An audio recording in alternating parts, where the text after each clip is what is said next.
Dear, I handed that out.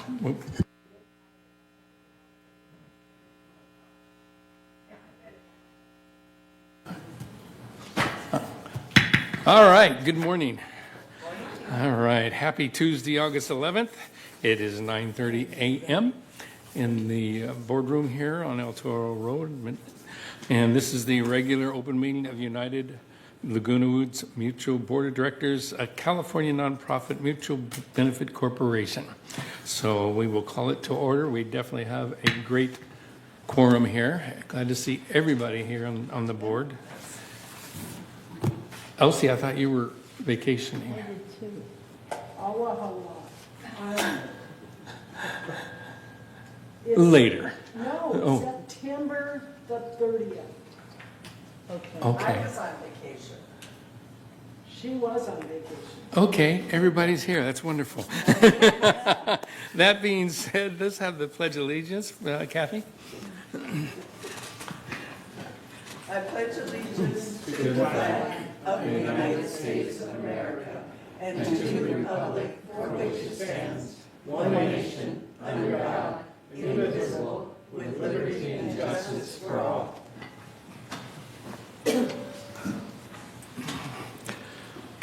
All right, do we have any media in the room? I don't believe so. I know they'll probably look at this later. May I get approval of today's agenda? I'll make a motion. A second? Second. Maggie, anybody opposed? It is passed, thank you. All right, now we're going to get approval of some past meetings. Real quick, it's May 20th, June 1st, June 8th, July 14th, and July 23rd. Do we have a motion for approval? I'll make a motion to accept. Kathy? A second. And Maggie, thank you, ladies. It is passed. No objections. All right. Okay. Report of the chair. All right. I'm really glad to see everybody here today. I think we have a pretty good meeting here. We will go forward as expediently as we can. Okay. We have some good guests here. We see the El Toro Water Districts here and everything. So good information coming on board. We're ready to go. That being said, we're going to start right off with the low pressure zone improvement project that is going to be done by the El Toro Water District. And they are here. Hannah, are you coming first? No, Vince. All right. Thank you.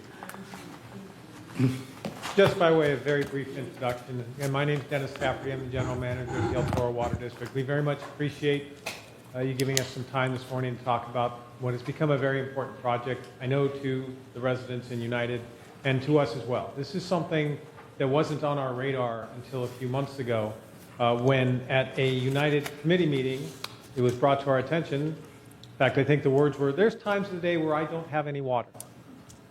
In which I stopped and said, "I'm sorry, exactly where do you live?" And that same day, we had pressure recorders out in the system trying to evaluate what was going on. So the second we found out about it, we started to mobilize, determine what the issue was, did an alternatives analysis to figure out what the best solution was, and identified a project that's not in our budget, but we have an excellent board of directors who work on behalf of this community every day, and when we pointed out to them that this was something critical, budget or no budget, they completely supported moving forward. So we are trying to, as aggressively as possible, pursue this solution. And with me today is Sherry Seitz, our Public Affairs Manager, and then the star of the show is going to be Hannah Ford, our Director of Engineering, who's going to come up and walk you through what we're proposing to do and how we're going to try and get it done.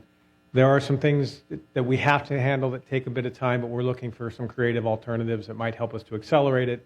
But we recognize how important this is. And again, thank you very much for giving us the opportunity to talk about it this morning. Hannah. All right. Thank you. Thank you all for your time. This is a very important project to us, as Dennis just summarized. So let's get into it. The first slide here explains what our agenda for the day is. We want to explain the need for this project, which, as Dennis mentioned, was driven by customer feedback. And then we're going to explain what our proposed solution is, the schedule, and we want to start the process to enter into easement agreements with United, and we're also going to be working with GRF for the same easement agreement that we're going to need to develop to implement this solution. So this slide shows where we're talking about. So within United, near the Gate 4 area, we had 2 customer complaints in the recent months. And when we got those complaints, we immediately started to initiate some field investigations because the complaints were that pressure was not high enough. This is a serious issue. It's part of our service standard to make sure you have adequate water pressure. So in the next slide, I want to explain to you what exactly contributes to low pressure conditions. There are several factors. I'm trying to distill it down to just 4 that are worth mentioning. So first, elevation matters. If you're up at the top of a hill, you're going to have lower pressure than if you're at the bottom of a hill. Similarly, if you're at a second story of a building, you're going to have lower water pressure than if you're at the lower story. That's just the nature of water. That's how it works. In addition, piping and fittings, so valving, those can all create friction losses. And when that happens, you have lower pressure. So the longer water travels and the more fittings it passes through, the lower the pressure is going to be. In addition, demand. So if we have 5 people calling for water at the same time, they're all going to experience lower water pressure than if they had staggered their calls for that demand to different times of the day. So when demand is being called for and the volume that's being called for at one time, those can all influence the amount of pressure that you're receiving. And then finally, customer side plumbing. We only control what goes up to your water meter. That's our jurisdiction. Past the water meter, how it gets exactly to your faucet, that's all customer side plumbing, and that can influence the water pressure as well.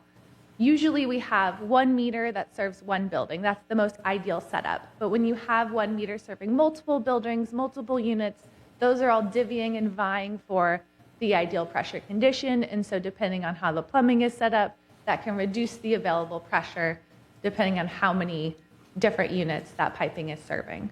So these are all some high-level factors that contribute to pressure. I think that's a good framing because once we did our analysis, if you go to the next slide, I can show you what we found. So what we did is we put some pressure recorders at hydrants near where we heard that there were customer complaints. And what we found is that the story of when the low pressure is happening is very telling. It appears that low pressure is happening in the evening time, and that's likely when irrigation demand is happening as well. So when we're irrigating, that's a large flow that needs to go towards irrigating the plants in the area.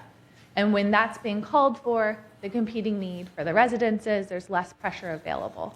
And we can see this because of the time of use that this low pressure was linked to, and also the time of year, because in the winter, there's less irrigation, so there didn't seem to be any low pressure conditions when we were monitoring the winter time frame. But in the summer, that's really when we saw those valleys that are lower than ideal. Our service standard is ideally in the 40 PSI range. PSI is just a unit of measure that we measure pressure in. And so we want to always be above that 40. And when we saw that we were dipping below it at certain times, that was a call for us to find a solution. Next slide. So what our solution was, we looked at a bunch of different options, and essentially where all of that area lies is what's called our low 1 pressure zone. So we have 11 different pressure zones throughout our distribution system, and we manage pressure to one ideal setting in each of those zones. In this particular zone, the location of the pressure regulating valves are all sort of in the north. And if we were to be able to install a new pipeline and add a new pressure regulating valve along that line, we would essentially be able to bring in higher pressure to the southern area of the zone. So adding a new pressure regulating station and 500 new feet of pipe is not a cheap thing to do. We're thinking this is going to cost between $500,000 to $1 million. But that's a capital investment we're willing to prioritize and move forward quickly with because we want to be able to address this low pressure condition as quickly as possible. So we have a main out in Paseo de Valencia. We would install the new 500 feet of piping. It'd be 12-inch in diameter along Avenida Sevilla. And then we place the pressure regulating station somewhere in that area. We're still finalizing the exact location. We've brought a design consultant on board, and they're doing some utility research. So the location I sort of schematically show in this figure may be subject to some refinement. If you go to the next slide, I can show you on the left is a view, if you're looking at Via Los Altos and Avenida Sevilla, that intersection, if you're looking towards Gate 4. So our first thought was that we could put the pressure regulating station above grade in that vegetated space. We're still refining exactly if it would be there or across the intersection. So after this meeting, I have a site walk with some VMS staff to look at a couple alternatives. And what generally a pressure regulating station looks like is just pipes and valves. So the key components are 2 pressure regulating valves. We'll have one 4-inch and one 12-inch. So the 12-inch is pretty big. It needs to be big because we have a lot of flow going through there when we get that irrigation demand. So we need both sizes to be able to manage both types of size of demand. And it won't exactly look like this picture. That's just an example I wanted to show you. It'll probably be lower to the ground instead of having these 2 staggered heights. And we will also be able to screen it and work with you to see what kind of screening you would appreciate. So we could do hedges around it, we could do a metal structure around it, but in general, it's like what you see for any backflow or fire services when you see the pipes and the valves that are above grade and sort of screened in with the community. That's what we're going to be looking at adding here. Next slide, please. So in terms of schedule, right now design is underway, and we want to get this done as quickly as possible. But these things do take time. So we're a public agency. We have to go through public procurement processes, but we're looking at seeing what we can do to tighten up potentially some of that bid phase so that we can get construction mobilized as soon as possible after we're done with design. And design, we're also trying to expedite, but these things do take time. We need to do geotechnical investigations. We need to do potholing. We need to do surveying. And we don't want to cut corners because we want this to last. So in parallel to design, what we're working on is the easement agreements that's starting right now with this presentation to you. I want to get your feedback in what you think about this proposed solution, what you'd like to see in terms of the screening, and what we would need to work into an easement agreement, because ultimately we'll need an easement for that 500 new feet of piping with GRF, and then wherever we place the PR station, that would be in United Mutual's land, so that would be an easement agreement with you. I will add one more thing to schedule before we move on, is the more decisive we are, the better. So if we can decide that it's going to be in a certain location and move forward, we're going to be able to wrap this up a lot quicker. If we keep revising our opinion about it, it'll take longer, and that means that we'll be in this pressure condition for a longer period of time. Next summer is a long time before I have a fully constructed solution. In the meantime, what we're doing is we're talking to VMS, and we're understanding if there's anything we can do with how they control their irrigation demands to see if we can potentially stagger it so that it's not all calling for at the same time. That's something we're actively in discussions with. We're not sure if there's going to be something that we can do, but we're looking into it because we want there to be an interim fix. Next slide. So during construction, we will be making every effort to minimize the impact. We think construction is going to take about 3 months, and during that time, there will be some lane closure that will be required to install the new 500 feet of pipe along Avenida Sevilla. Gate 4 specifically will be impacted. We think for about 2 weeks, you won't be able to use that exit point. And your water service will not be interrupted. We have adequate isolation valves within the community, so you won't see an interruption in water service. Restoration, landscaping will put it all back to as good, if not better, than the original condition. And in terms of noise, we will prioritize daytime work so that we're not interrupting any nighttime noise and creating havoc for your ability to sleep soundly. Next slide. So what are we requesting? We want to start the easement coordination now. We want to get your feedback on that proposed concept, the location, the screening around it, and we want to start communicating with you and helping you be able to talk to your neighbors about We understand that this is a problem that's affecting more households than we'd like. We're working on a solution, and there will be some temporary impacts during construction, but for a very short duration. And ultimately we'll have something that can provide everyone with adequate pressure that will last. With that, I'll take any questions.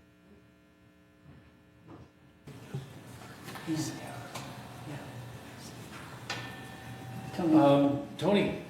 Thank you, Mr. President. I'd just like to remind us that that area in United is served by Gate 4 in Sevilla. So if there's construction on Sevilla and you close Gate 4, I'm wondering, we have to be aware if there's some kind of an emergency in that area. We want to be able to get emergency equipment in and out. And the only two ways is either through Gate 4 or Sevilla. That's my only observation. Thank you. That's a good comment. Yes. Yeah, Mr. President, I'm wondering if we can have Kurt show up later at the board meeting. Just tell us, is there a reason why irrigation cannot be scheduled between midnight and 3 in the morning? I think we have an answer. Yes, Kurt is working with the water district and implementing the changes that have been suggested. Oh, okay, thank you. No, good question. Jonathan?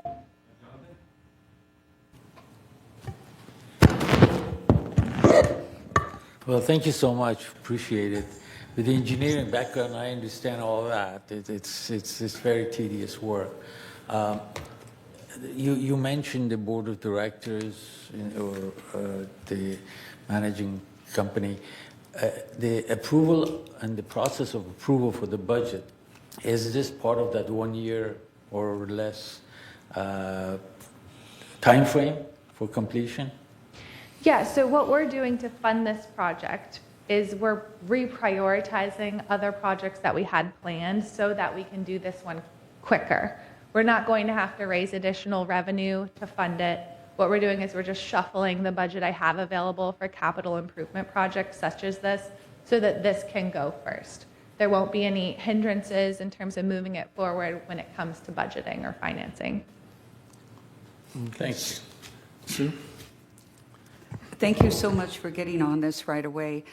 We did not know, obviously, and we kept sending landscape out to test, and then we would send maintenance out to test, and then we do it over again. So it was obvious that you all needed to step in, and it's just wonderful that you did. So I think this makes a lot of sense about you need the easements and that sort of thing. So I think we'll work as a board to try to get this done as quickly as possible. Yeah. So, I just wanted to let you know that Bart Mahee is working with Hannah on locating the structure and trying to have it screened as completely as possible from view. So that is already ongoing, and they're meeting after this meeting as well. perfect. Thank you. Kathy? Well, I want to say thank you. Obviously, I'm probably one of the two complaints, which I'm surprised there weren't more than that. And staff has, in fact, in my area, I live in second story on the highest hill.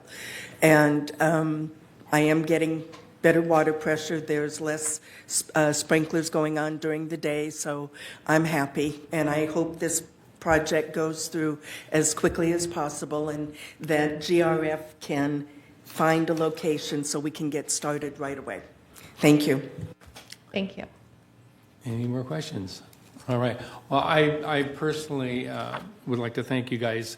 I've been in many of these presentations. I have a good understanding of it, and we all appreciate you, Dennis, and Denise have been superb bringing this out. They are also going to be out at our Friday open town hall.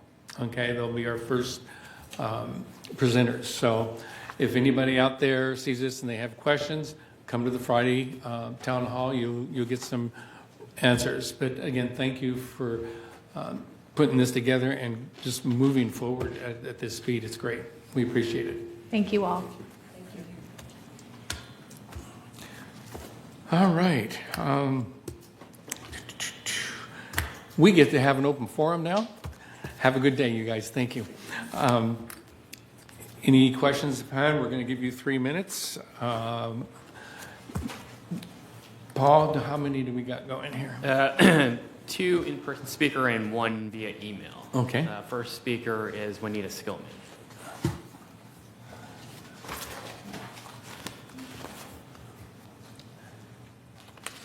Good morning. Good morning. It is so nice to see a full board and all of those seats filled. I have to say, I was a little disappointed yesterday afternoon at the public budget presentation, and it was televised with lots of our neighbors watching, and there were only 6 people here. So I know you all were in the background, but still, it's nice to see all of our faces here this morning. I'm here with your monthly report on the library, and volunteers worked 721 hours supporting 2,009 residents who visited the library in July. We had 2,498 items checked out, and this included 35 children's books. So our new children's section of the library is kind of slow, but it is starting off, and we're getting more and more people that come and know that we are there.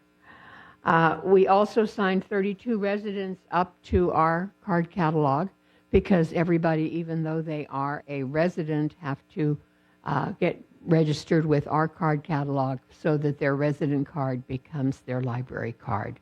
And so we felt really good at that. As usual, puzzles, particularly in the summertime, are a big deal. And we are a cooling center. It's beautiful in the library. We have a nice reading room, we have comfortable chairs, we have tables, and we have people doing puzzles there quite a bit, particularly in the hot afternoons. So come by and see us. Thank you. Okay, next speaker is Chris Collins.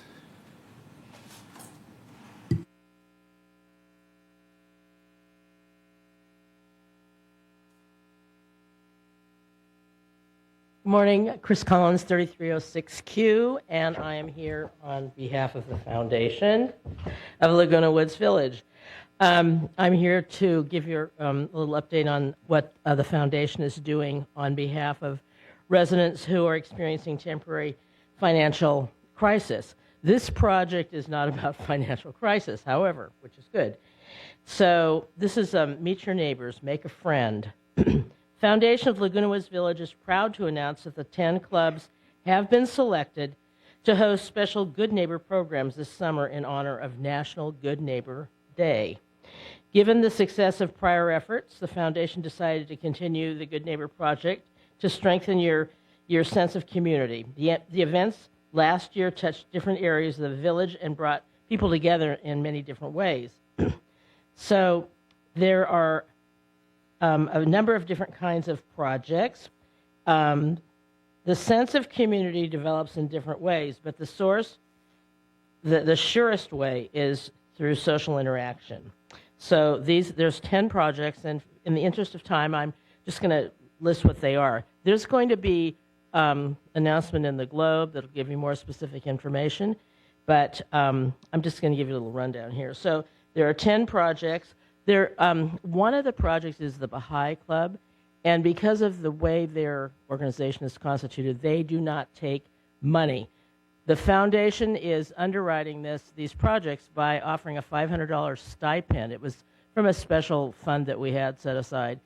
But the Baha'i Club last year did a presentation. It was a kind of a dinner kind of thing with a presentation, and I think it was very well attended. So they're presenting, and we're talking about them, but we're not funding them because they have their own sorts. Anyway, so the first one is the African American Heritage Club, and they're hosting again a game day celebrating culture, connections, and community. And that's on October 5th, and that's been really successful. It was really well attended. The California Club is offering a new idea, and that is called Music and Munchies at the Towers, and it's on November 6th from 1 to 3 p.m. And it's going to be kind of a sing-along thing with refreshments, so that's nice because it's resident at the Towers. The third one is the Camera Club, and this is the third time for them, and it's resident and pet photographic portraits, and that's been very, very popular. Then the Casa Music Social Club is hosting outdoor music, picnic, and potluck. And this is one that is very localized. It's going to happen in United, and it's in cul-de-sac 58. So anyway, they did that last year, and you all in United have a great area for that. So anyway, I'm past my time, but let me just tell you, there's Chinese American Club, which is honoring seniors. There's a garden center club. It's going to be about information about planting and growing. The Reformed Temple is doing something called Bouquets and Smiles Outreach. It's a thing for shut-ins. The Springboks, they're offering a new project. It's called In Memory of Our Pets. It's down by the creek, and it's a time to, think about how our pets contribute to our lives. Tennis Club is doing Good Neighbor Sunday social, and it's about tennis and so on. And as I said, the Baha'i Club. So there's going to be more. So thank you so much. Okay, I have an email. This is from Janet Labar. Dear Board of Directors, the issue of overwatering our landscapes has escalated from a waste of resources into a severe safety hazard and a massive financial liability. The recent collapse of a large Canary Island pine tree near Clubhouse 5 is a smoking gun. It appears this tree fell due to severe root rot caused by chronic overwatering. Canary Island pines are exceptionally drought tolerant. For one to rot through and collapse means our soil is being kept in a state of excess saturation. There are dozens of similar massive trees throughout our village. If the next one falls on a resident, a home, or a car, or our HOA faces devastating legal liability. We are currently trapped in a prolonged irrigation audit that has taken an exceptionally long time to yield any discernible water savings. Our water use has skyrocketed back to 2022 drought levels. Our expensive new drought-tolerant plants are drowning to death, and our trees are actively rotting. We cannot afford to wait for bureaucracy report while our property is physically being destroyed. The board does not need horticultural training to execute emergency safety measures.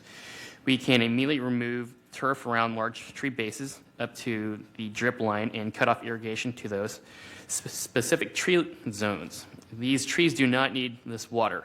We do not need water to water the grass to the extent we do.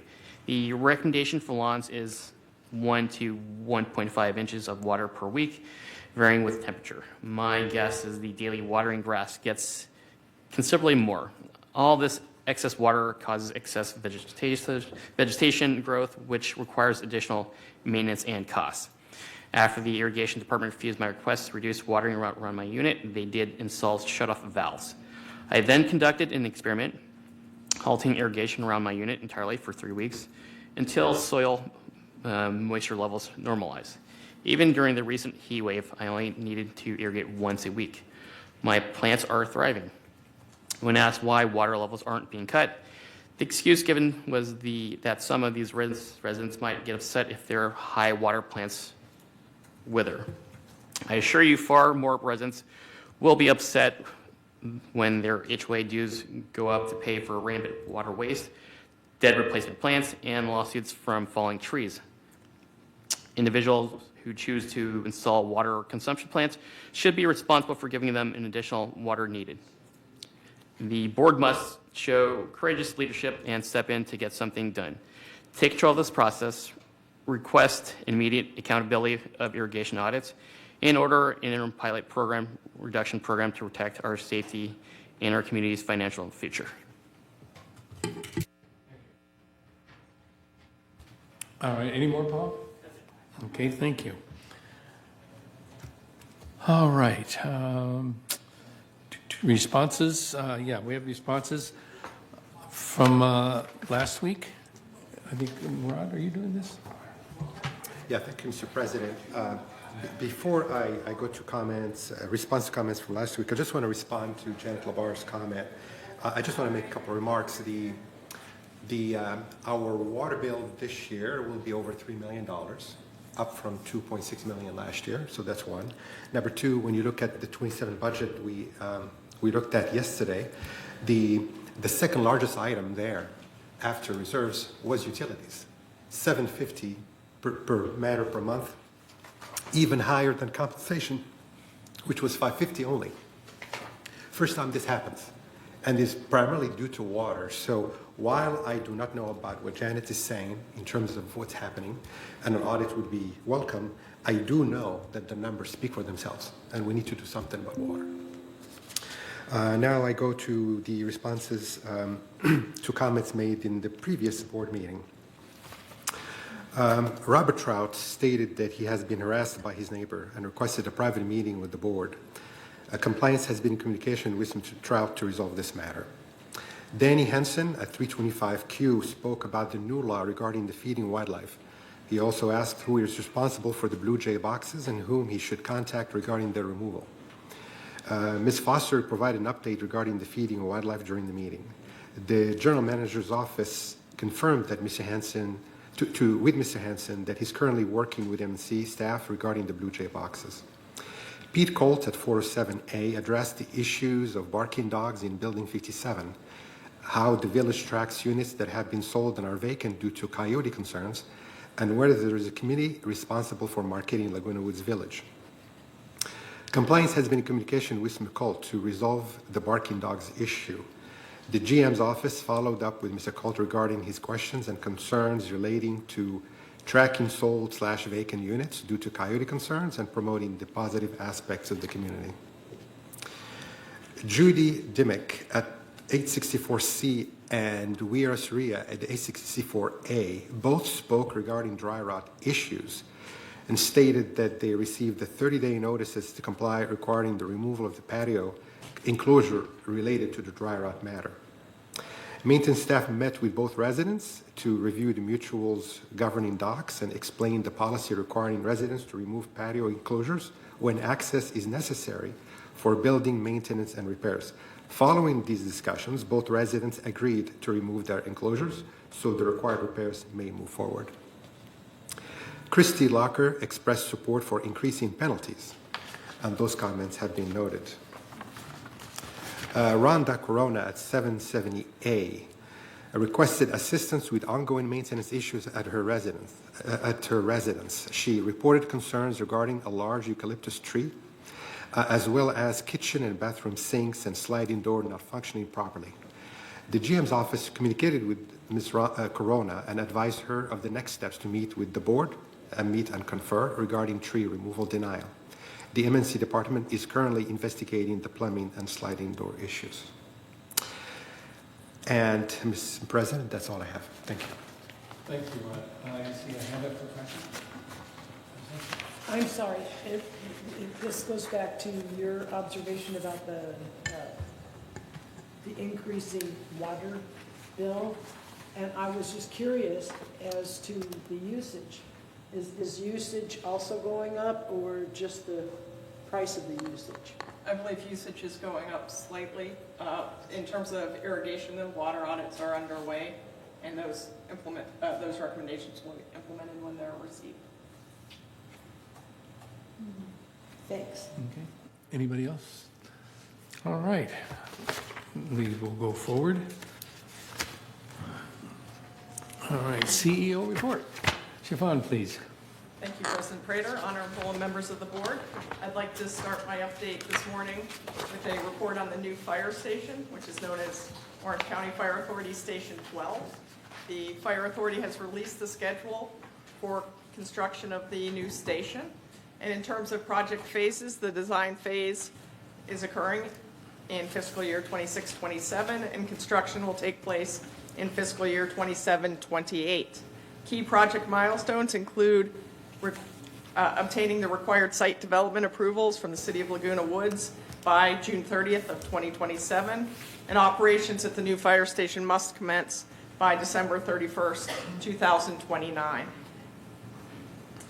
And OCFA also let us know that they're redirecting their efforts solely to Station 12. They're no longer seeking to place a temporary station across the street in the Home Depot lot. They found that running utilities and such to that site were cost prohibitive, so they're dedicating their efforts to getting the new station open. As a result, the interim service plan remains in place, and that's Engine 12 will continue serving Laguna Woods Village, running out of the Fire Station 19 near the border of Laguna Woods and Lake Forest. It's been pretty successful so far, and they'll continue in that regard. We received word that Caltrans has released the draft environmental document for the I-5 El Toro Road interchange. If you'll remember, the last public meetings on this were in 2023. Several of the board members at that time were involved, some of them still here on the board, and we issued a very comprehensive response letter from the village as a whole at that time. In terms of the proposed project now, the proposed flyover alternative has been removed, which is good because that was the biggest contention I believe that the community had. The 4 alternatives that remain are no build, no improvements to the interchange. Alternative 1, which would replace the southbound I-5 on and off ramps with new hook ramps along Avenida de la Carlota, and a new bridge over the El Toro Road and roadway realignments. Alternative 1A includes the Alternative 1 improvements plus a new public street connecting to the Village of Laguna Hills development. Alternative 3 uses intelligent transportation systems to improve traffic signal coordination without major roadway construction. So that's a technology-based solution. There is a public hearing on Wednesday, August 26th from 5 to 7 p.m. at the Laguna Hills Community Center. This is a great opportunity for interested parties to learn more about the proposed project and alternatives, review information, submit written comments, provide verbal comments to a court reporter. Also, public comments are accepted through September 14th, 2026, so you can submit your comments in writing. And again, we'll respond on behalf of the village after meeting with the city and going over our joint concerns. On the next slide, the DirecTV rollout is underway. Last week, DirecTV began creating accounts for residents. The emails and streaming boxes go out as the accounts are established. 1,000 accounts will be created each week, and this will run through October. Assistance is available to residents. There's a monthly DirecTV informational session, which is by invitation only as your phase is being rolled out. These occur at the Performing Arts Center. And then there's on-site help upstairs on the 3rd floor of this building in the Mac Learning Center. There's a DirecTV representative on site Monday through Wednesday from 9 a.m. to 3 p.m. and with an hour closed for lunch from noon to 1 p.m. That person is here to answer any questions that you might have, and that's on a drop-in basis. We are publicizing 7 tips offered to help you stream your DirecTV. And I would like to go over those very briefly. 1, verify your email address with resident services or in the resident portal as soon as possible. This will make sure you are contacted in the rollout. You can consider using a Google account. Any valid email address can be used for DirecTV service. Use of a Google account with a Google email address provides access to DirecTV's Google Play apps and voice control features. 3, if your DirecTV account is created using an email address and you'd like to change that email address, you can contact DirecTV customer service. This is for Laguna Woods residents only, and that number is 866-258-8766. After you receive your DirecTV equipment, please sign in and change your password. DirecTV login information, once your account has been created, your username is your email address, and everybody has a temporary password of Laguna Woods Village 2026 ! So you want to update your password as soon as you can. 5, when your equipment arrives, watch for your DirecTV welcome email. Once you receive it, download the DirecTV app and start watching instantly. 6, follow the setup instructions included in the package once your equipment arrives. And 7, if your package is reported missing or lost, please call DirecTV customer service. Again, that number is 866-258-8766. Switching gears, asphalt pavement repairs and seal coat is underway in the village and will continue throughout the summer until October. On the screen before you are the GRF locations, but we're going to flip to the next slide for the United locations. Paving is occurring in cul-de-sac 6, 63, and 206, and seal coat is occurring at several cul-de-sacs as shown on the screen before you. And Manor Alterations continues to release new videos, helping our residents understand the renovation process here in the village. And most recently, they've released a new video on the necessary steps to secure required inspections in the resale inspection process. These videos are available on the village website under Services, Manor Alterations videos. And there are a number of titles now available, and we've received some very positive feedback on these. So thank you, and that is my update this morning. I appreciate your time. Thank you very much. All right, let's go on to the consent calendar. I'm going to read this so everyone gets this clear. All matters listed under the consent calendar are recommended for action by committees and will be enacted by the board by one motion. In the event that an item is removed from the consent calendar by members of the board, such items shall be subject of further discussion and action by the board. Okay. Are there any questions? Can we have a motion to approve?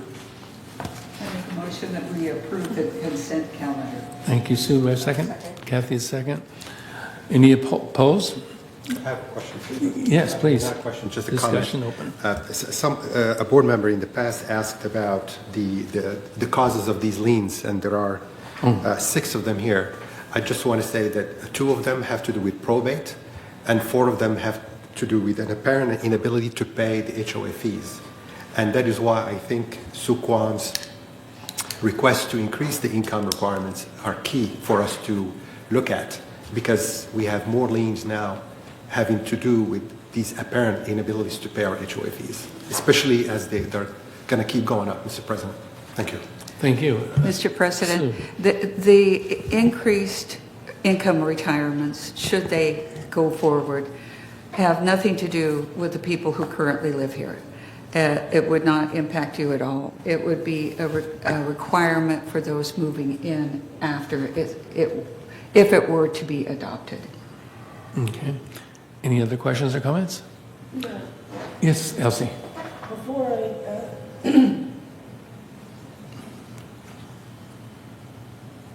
Before I take an increase seriously, I'd need to see some kind of using Director Kisby's logic, with some kind of a study. I mean, some kind of a record, like are there 50 more times in, you know what I'm talking about. So I just, because otherwise, the fact that at least one of those isn't a question of can't pay. It's of the non-deceased ones, at least one of them is not inability to pay. I'll just leave it at that. So that gets it down to how many? 3. Just something to think about. Okay. Thank you very much. Anybody else? All right. So we need to vote on this. All those in favor? Okay. Oh.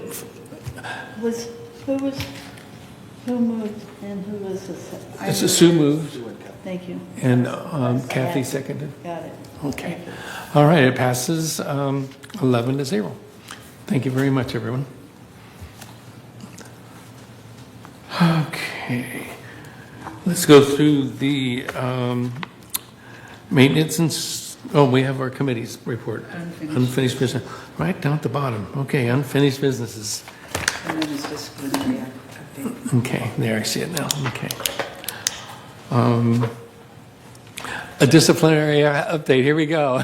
It's always good to see you once a month. Hi, yes. Good morning, United Board. So before you is agenda item 11A. This is the disciplinary report that reflects May, June, and July. In July, our cases have remained the same as June with 323. There has been some fluctuation between the allegations of abandoned vehicles going down, clutter staying relatively the same, maintenance, landscape going down, and then our traffic violations and vehicle oil violations coming into compliance. So is there any questions for me?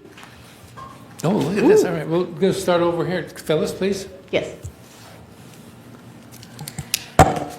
Do the items for June include items that are still on there, say, for the month before, or are they all brand-new items listed each month? It's both because we have to monitor if people need time, so it would be both. And who's next coming down? Jonathan, did you have anything? No. No. Okay. Kathy? Okay. Again, one of my pet peeves is the traffic violations. In July, you're showing 0 traffic violations. That includes stop signs, speeding, parking violations, parking on the sidewalk. And in July, there were none. Yes, so what compliance deals with traffic violations is different from what the traffic hearings or security deal with. We deal with the items that have been escalated to us where we need to come to the board so we can tow vehicles versus where the traffic committee has the hearings and can impose the fines for tickets issued by the traffic officers.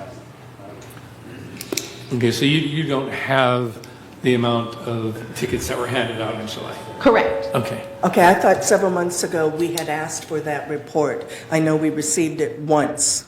Okay, so is that an ongoing? I will talk to my manager to see what needs to be provided to you because, like I said, that's not necessarily the umbrella for compliance, but I will look into it. Okay, thank you. Tony. Thank you, Mr. President. Could you help me understand, what are we experiencing with these alteration standards violations? Is there some kind of thing going on? Do we have a handle on it? What's happening? It would be more related to when you have Somebody's mic's real hard.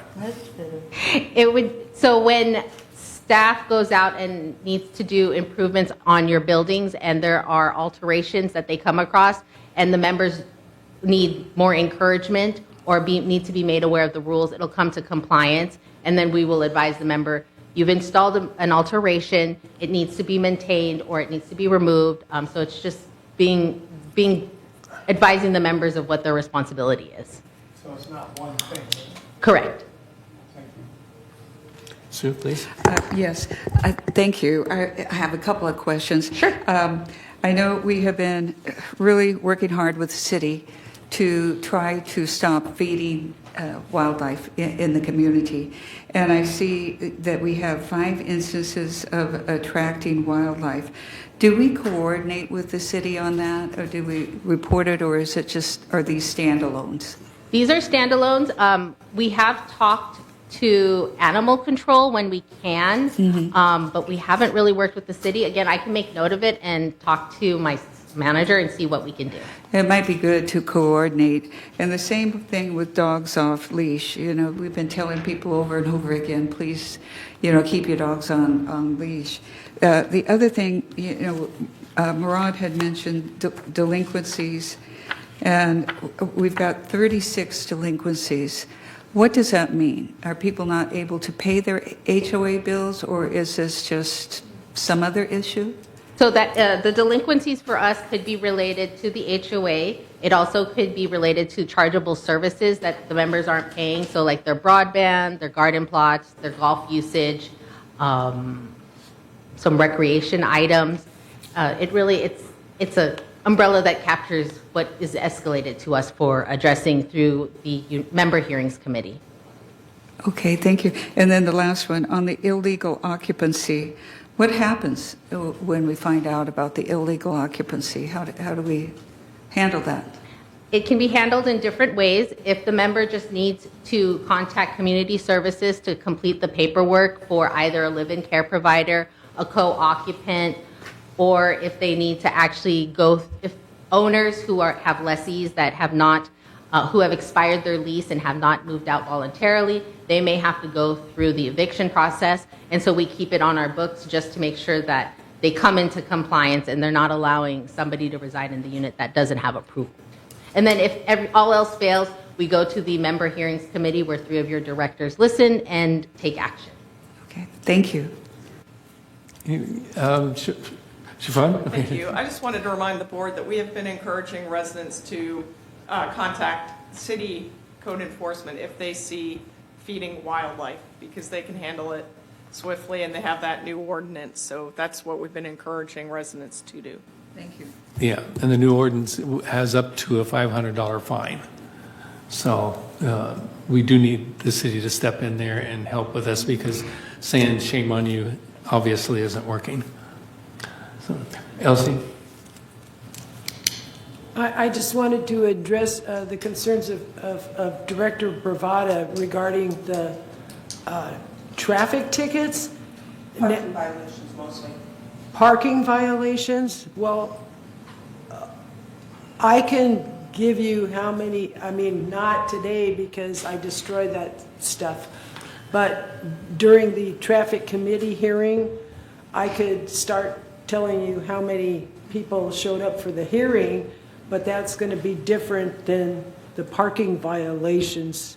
In other words, a lot of people just pay their tickets without going to a hearing. So I get the hearings, and then she gets the disciplinary part.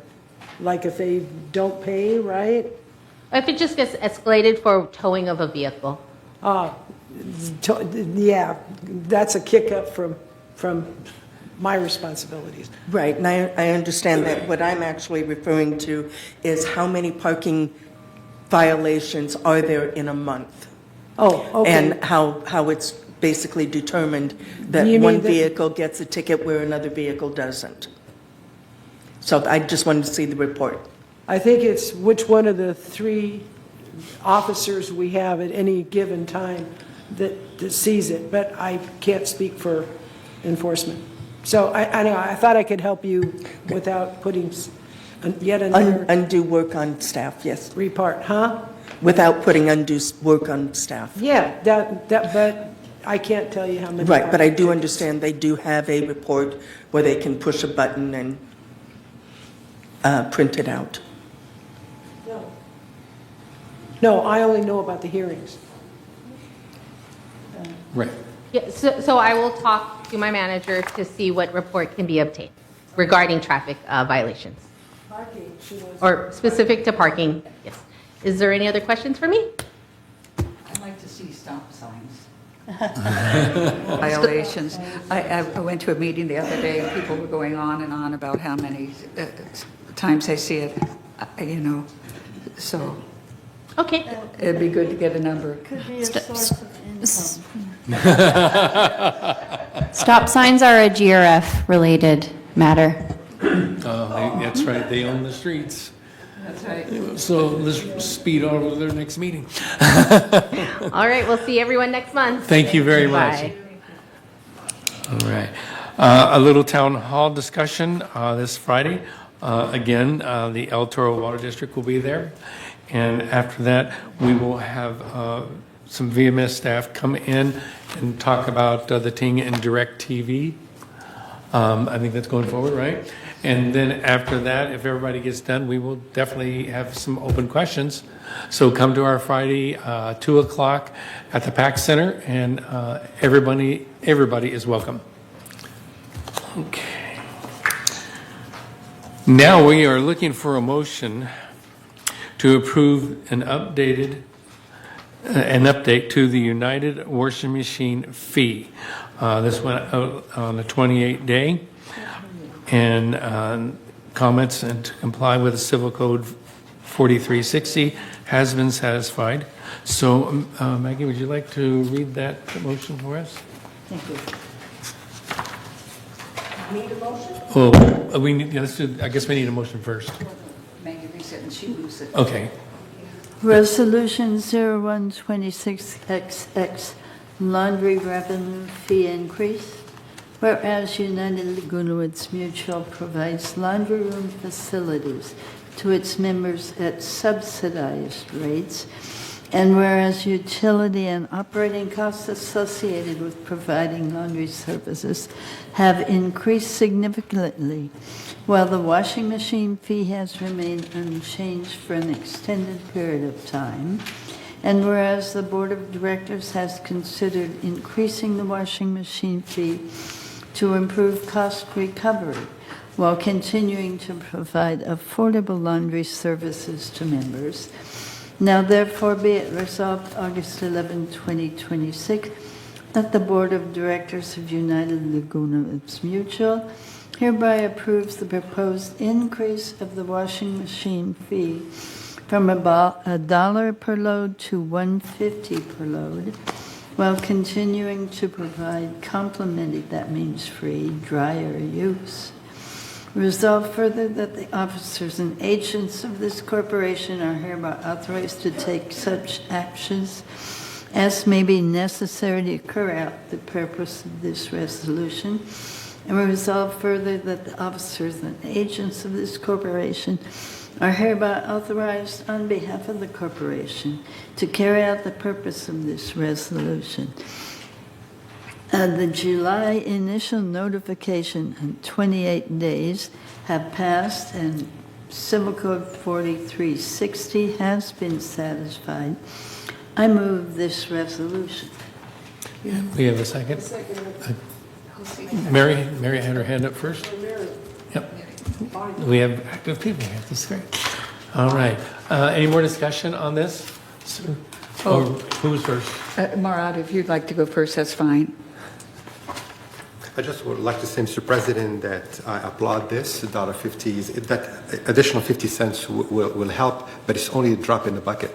Out of the $900,000 we spend on laundry rooms every year, 2/3 of that is water, $600,000 out of $900,000. And that $600,000 is 20% of our water bill of $3 million. So yes, irrigation, yes, residential, but 20% goes to the laundry rooms. So it is very important that we keep increasing this fee potentially to $2, not so far in the future. Thank you. Thank you. Sue? Thank you. I wanted to let people know that I think this is the same amount that's being charged at Third right now. That's correct. The $1.50. And this is a deal. I went around to several laundry facilities, and they don't even have a sign anymore that tells you how much it is per load. It's an app. It's all app-based. And so you go in, and then the Monster laundry. I think somebody put in $10 for that, and then I saw the old-time washers that are top loaders that looked like they had been around for quite some time for $4.25 a load. So this is a very reasonable and fair increase. All right, thank you. Kathy? $4.25 outside. It was Outside. outside. I went to outside laundry facilities. Oh.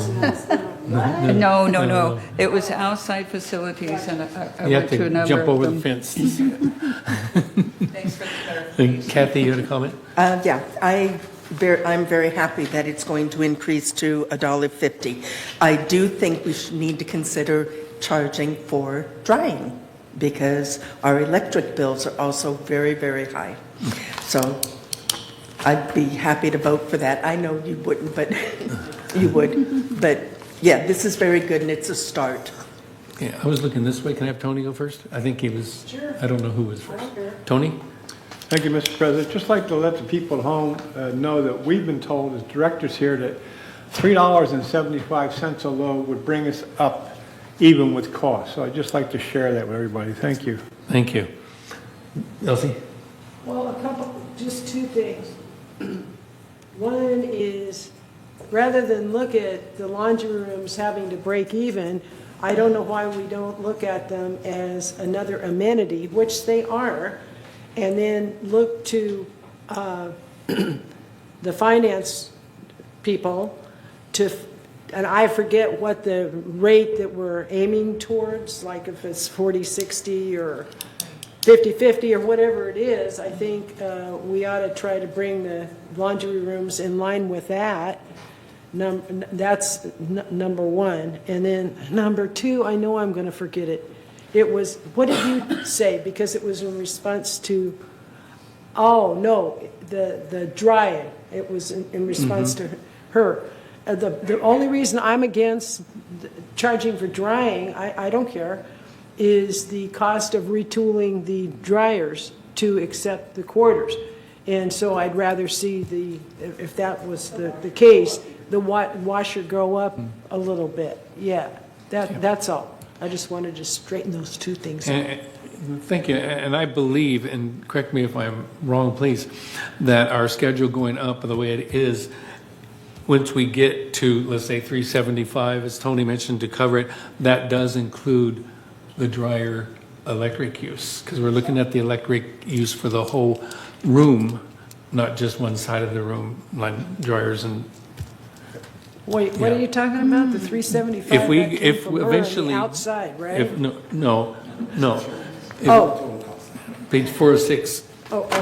If we get up to 375, that's Right. 100% of the cost of the laundry room usage. Mr. Yes, President, I agree with Elsie that this should be subsidized. It should be a shared cost. But it's good to know what the actual cost would be. And then we can go from there, and whatever percentage is fair, then we go from there. But it was sold that you have laundry rooms. Yeah. It wasn't sold to me that, as I remember, that it was a shared cost, but I sure like that it was, or is. All right, well, we will come to that hurdle when we go to the next raise. I was just going to say, with it being a shared cost, in order to cover the expenses, the dues will have to go up to take care of that as well. And not everyone is using the washers and the dryers. So I know, Elsie. More that are using the, say, golf courses. But Okay. golfing is so much more fun. All right, should we vote, one more, Mary? Just following up what Elsie said, I think it would be helpful down the road when we talk about this is, what amenities are subsidized and how much, in case there's a fair standard to apply to all of them. And we try to do that, yes, yeah. All right, should we vote? Everybody in favor of this motion, please, raise your hand. Larry, if you can use your screen. Oop, I knew what? Use your monitor. Oh, we're voting on the screen, okay. My yes isn't working. If you want, just use your mouse as well. Okay. All right, the motion passes 10 to 1, thank you. All right.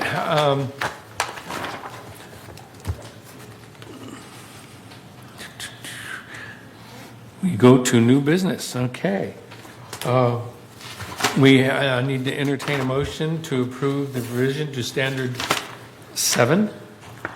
Would these like to be read, please, Maggie? Thank you. Resolution 0126XX, Standard 7 satellite dishes.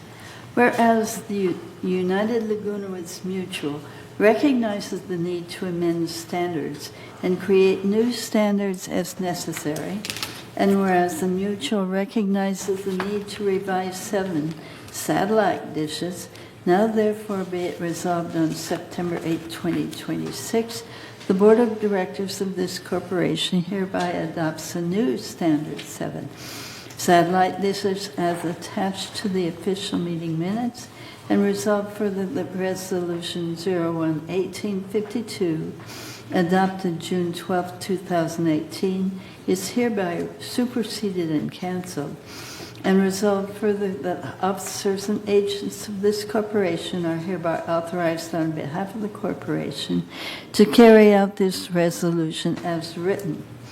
August initial notification.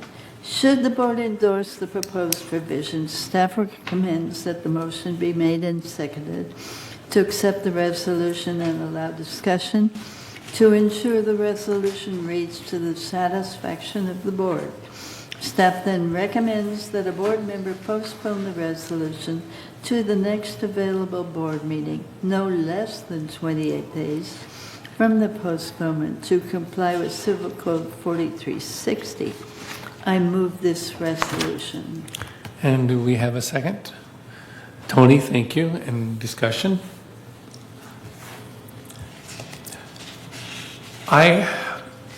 sort of have a little thing on this because we are talking about the satellite dishes.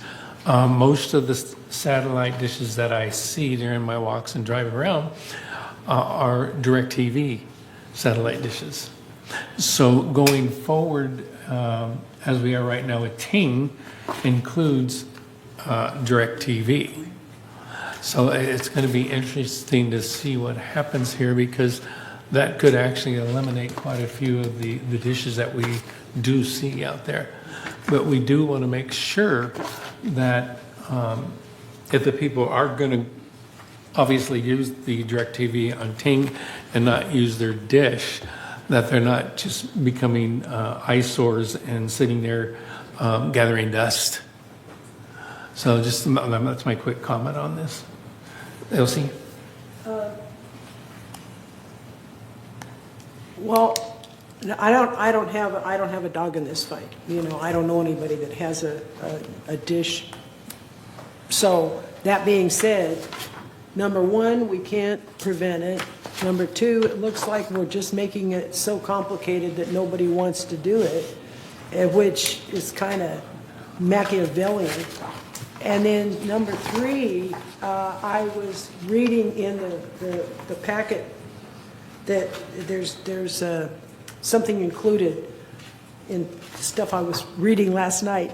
That's a reprint of a newspaper article or a journal article or something that says that DirecTV in particular has different bundling. They've offered different bundles to people. So my point being, if maybe there are people that, I agree that if they aren't using them, they should take them down, for sure. But otherwise, I don't think we can make that assumption because maybe they're buying this super duper sports package or. You're totally right. I just wanted to throw in that observation. Like I say, I don't know anybody with a. And, you know, that's going to be a good question maybe at the town hall Friday. Tony, yes? Thank you, Mr. President. We discussed this at length at the Architectural Control and Standards Committee, and we came up with the same decision that a lot of people still rely on these dishes, and we didn't think it was up to us to just arbitrarily make a decision to do away with them. So that's why we offered it up to the full board to make a decision. Well, you can't anyway, and Davis Sterling says you can't forbid it. Murad? I just note that DirecTV Stream provides a number of packages, including the super duper Elsie just talked about. Okay. So there's no reason why. They That can't was do an Stream. example, number one. No, what Number I'm two, saying is- it's against the law to forbid it. That may be true. I just want to say that you can have the same packages either on Stream or on satellite. There's nothing specific to satellite versus Stream. Okay. Anybody else? All right, let's call for a vote. Is this going to be on the screen? Yes, it is.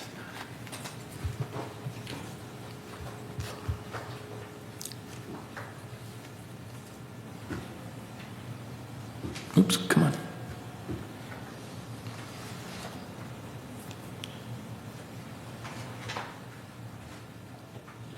One more. Okay. There you go. There we go. All right. It was Motion Tony after passes. all. Thank you very much. Okay. All right, next item, new business, will be entertain a motion to approve the revision to Standard 35, which is solar panels, one-story buildings and buildings with unshared roof spaces. Maggie, would you like to read that, please? Resolution 0126XX, Standard 35 Solar Energy Systems. Whereas the United Glenwoods Mutual recognizes the need to amend standards and create new standards as necessary, and whereas the Mutual recognizes the need to revise Standard 35 solar panels, one-story buildings and buildings with unshared roof space, and Standard 42 solar panels, two-story buildings with flat roofs. Now therefore be it resolved, September 8th, 2026, the Board of Directors of this corporation hereby adopts a new Standard 35 Solar Energy Systems as attached to the official meeting minutes.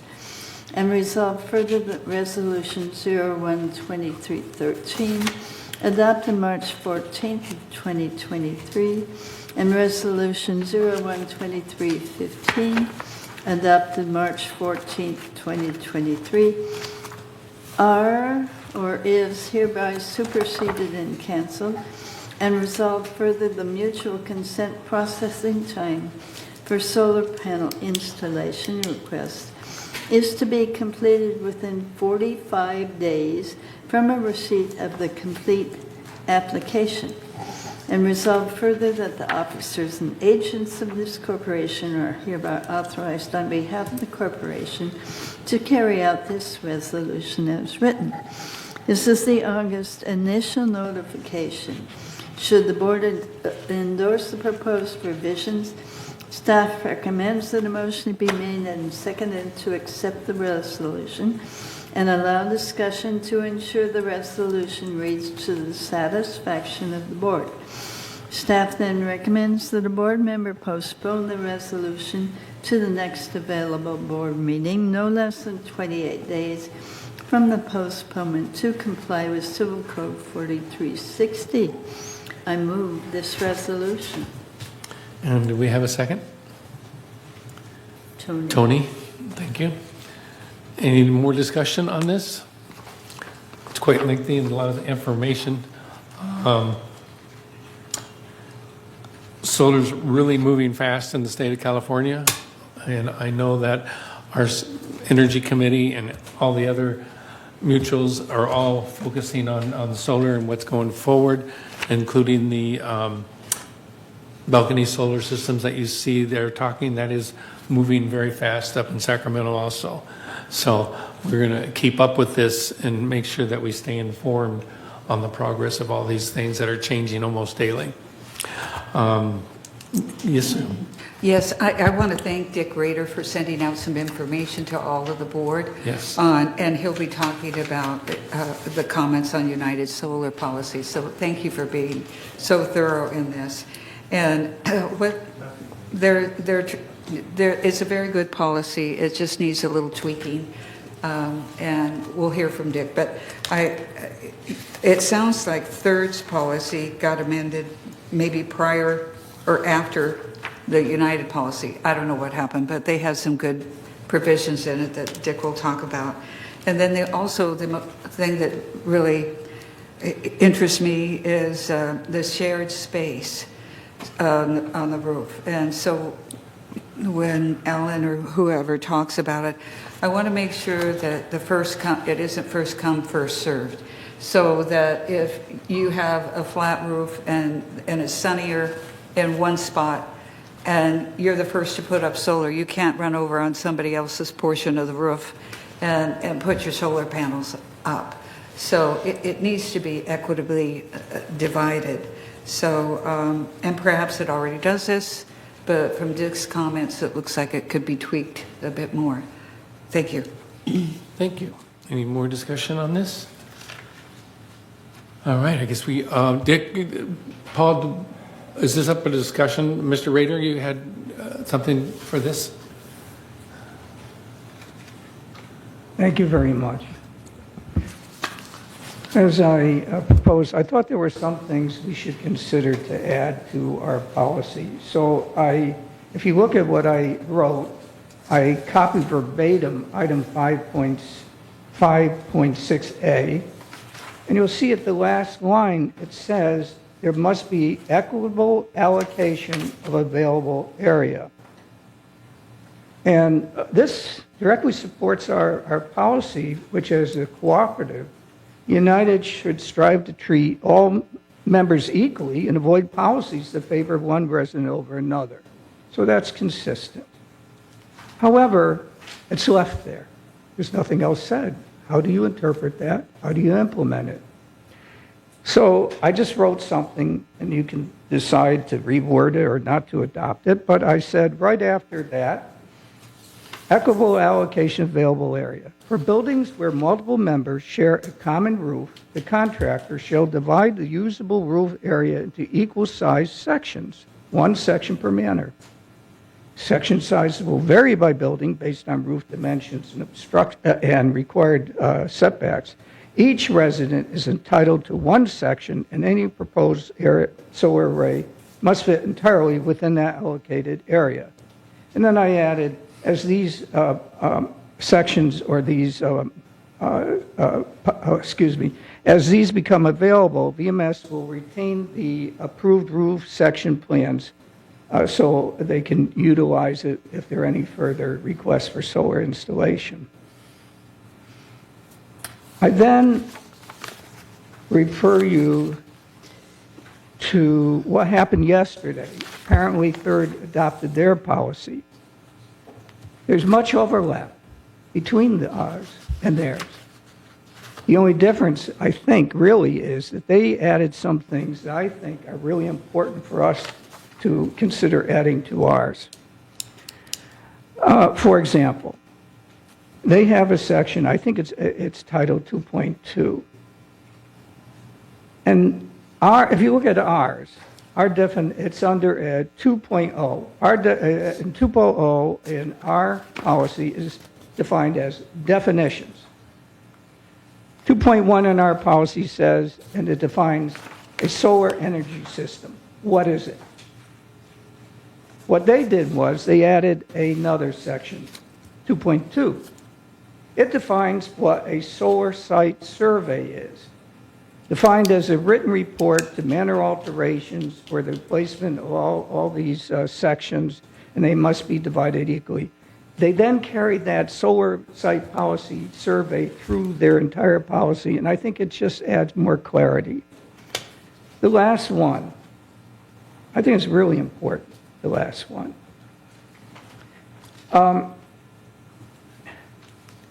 They address something that could happen if there's not enough roof space for all residents who are sharing a common roof to be able to, all of them, have an equal opportunity to install solar. Maybe enough room only for 2 people. They address that. We don't. Okay. And so I think that's important. Take a look at it. You'll see what it does. And I also added comments to that so you can maybe think about adding it. Thank you. All right, thank you. Thank you, Dick. I see hands up. You three, who was first? Come on, give me a first. Maggie? Okay. Our roofs are owned by United. We do not have separate rights to any part of any roof. We are United. We own the whole building. That's different in Third because they have a right to certain property. They have a right to certain stuff. United owns everything. So I only see that you have to go to whatever it is, alterations to get the approval for where you put it. And United can tell you where to put it. And that's that. And so we don't have to fight with our neighbors. We don't have to show pictures or anything else. The roof is United's, period. It's outside. The roof is United's. That's how I see it. Thank you. Okay. Ron? Mr. President, Maggie just did my comment, but I also wanted to say that this policy, as far as I can see, has to do with one-story buildings and unshared roof buildings, while Mr. Rader is talking about third shared roof buildings, which I believe is a different policy. Thank you. Elsie?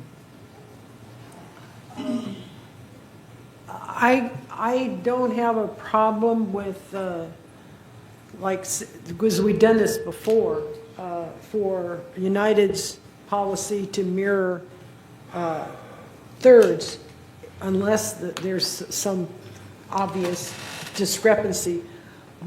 So I go along with that. No, what? I'm agreeing with you at this point, Dick. Some statements were made that I hope I can respond to. Oh, that. So let me finish my Okay. statements, okay? Yeah. So my statement is that in the scenario where, and as I read this, I got copies of it right here. The scenario, and I appreciate Mr. Rader's Concern. Well, his concerns for equity, okay? That part's fine, but like say in his example, if there's only room for 2 of these units on top of a building, Mr. Rader would forbid anybody to put, because there wasn't enough to go around. It's sort of like, you know, did you bring enough to share, Billy? Well, what if only there are ways to figure out, like say 3 people wanted 2 spaces. Well, there are ways to figure that out. Because otherwise, what if only 2 people want the space and the rest of the people could care less? Well, but we're going to forbid the 2 spaces from being filled. So that's the only part of your proposition that I object to. And, well, it's not object, but I have questions about that. That was it. Thank you. Over here. Anthony, go ahead. Thank you, Mr. President. I don't think it sounds like we have some issues with this, some questions, and I think maybe we can't deal with it a seriatim here, that maybe we should ask for our thing to be resubmitted to us in a way that we can understand. So it seems like we have a difference in opinion here. I'm not against it, but I think we need some more clarification. Thank you. Kathy? Okay, I agree with what Elsie's saying, if I'm understanding you correctly. I live in an 8-unit, 4 on one side, 4 on the other. So if all 4 of us want to put in solar, is there a way that we can combine it? Or would there be enough space for all 4 of us to have our own solar for our, 1,009 square foot units? Yeah. That's the only thing I'd be concerned with, is, my roof's not that big. Right. So, Mr. President, this policy does not apply to Kathy's example. It talks about 1-story building, which is not your case, and it talks about unshared roof buildings, which is not. No, what I'm saying is, this is different policy than thirds, and that is why what Mr. Rader is saying may be appropriate, but not for this policy. Yeah. Okay. Let's keep going here. John, you didn't have anything, John? Since I live in a single story and I have only a certain amount of roof, I have no issue. But I understand that as we divided the parking spaces to almost equally for each, my next door neighbor does not have a car but does not let me use his. So this would be similar. Whatever space is divided into each individual, if they use it, they use it. If they don't, they don't. So to me, it's very simple. Mary? Yeah, I just want to reemphasize the equitable part. And it's not for just now, for whoever wants roof space. It's a program that'll go forward long after people come and go. So what we decide now to make it equitable is going to stay as a guideline for a while. And we're not giving the roof away. We're simply building this into the permissions. Right. Right. Thanks. Yeah, and I personally have seen, because I do focus on solar, I have solar on an outside property, but here on the walks, I've seen single-story units, and they have 13 panels on their, and it covers up most of the one side.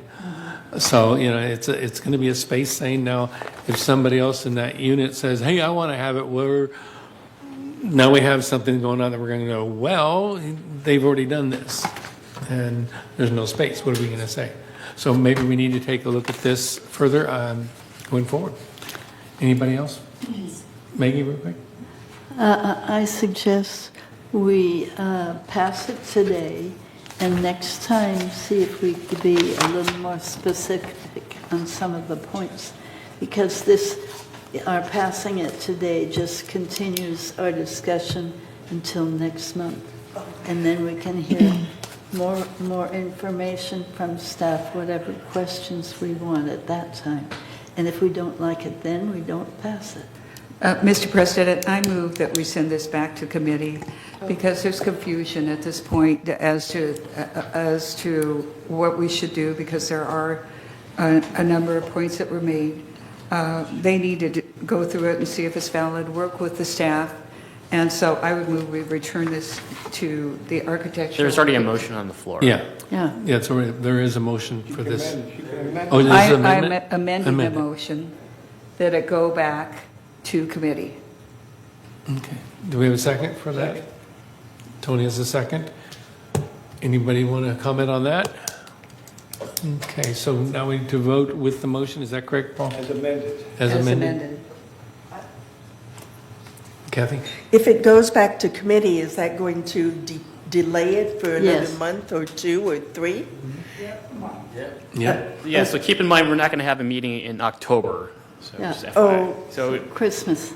yeah, November will probably be the next time. Okay, well then I'm not for that particular motion to keep. But you can vote on prolonging. it right now. We're going to, I'll pull up the voting screen. Okay, right now we're voting So we on would the have to vote amendment? no. So vote Right. down. Yeah, you're going to vote on an amendment to send this back to the committee. Okay, we're going to vote for the motion Amended for the motion. amended motion. Um, The amended motion is to send it back to committee. Right. Isn't it? Yes, So you're sending it back, so we'll have to start again. a couple of months from now.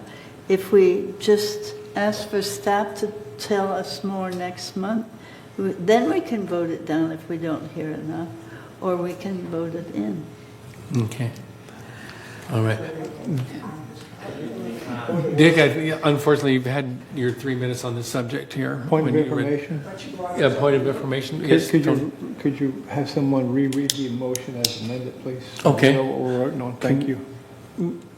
Yeah, the motion was just to send this, the amendment was to send this back to the committee for review. Okay, that's the motion, Tony. All right, all those in favor for that motion? Whoop. Vote on the screen. On screen, here we go.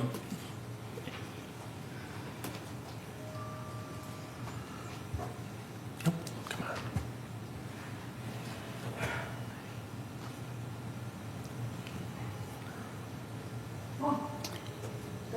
Motion fails. Motion failed. Okay. Anthony just voted. There's 11 votes there. It just passed. It's 5 to 5. No, It is.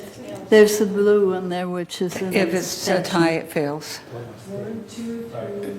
Oh, 5. It'll tell you right on the screen right there. Okay, so the motion fails. Okay. And now we go back to the original motion? Yes, Okay, do we need the read again, or we're good? I don't think so. We're good? Okay, then let's vote for the original motion. Okay.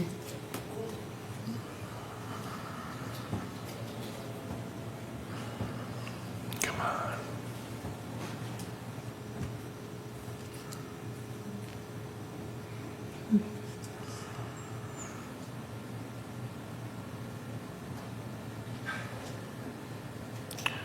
One more somewhere. Elsie voted, yeah.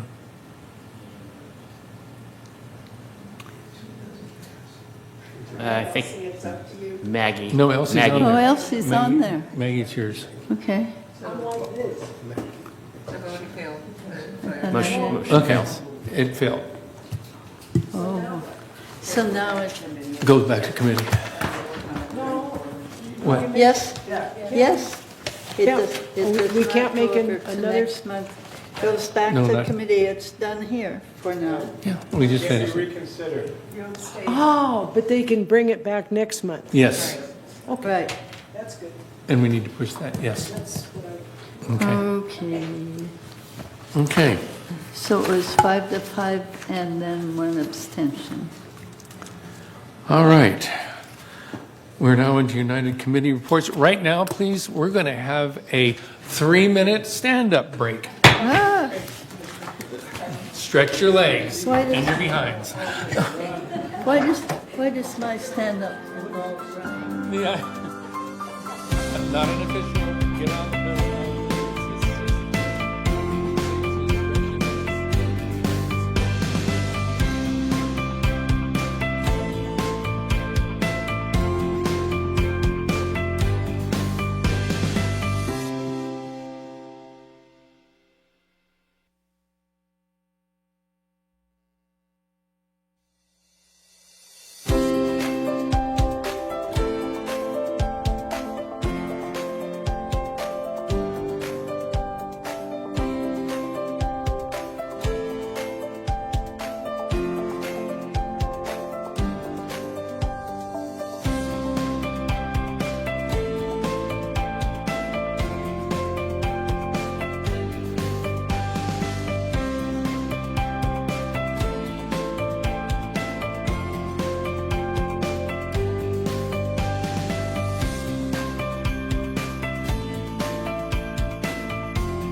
and Sue are going to be right back in.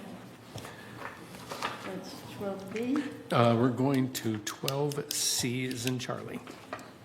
Ooh. Okay. All right. Right now, we're going to entertain another motion to approve the addition to the Ting fiber insulation to the pre-sale inspection checklist. And Sue just stepped out, so we can definitely read it. She's going to be right back in. Let me get to that page myself. I don't see it. 12C is it? No, it's a oral discussion. I don't have it.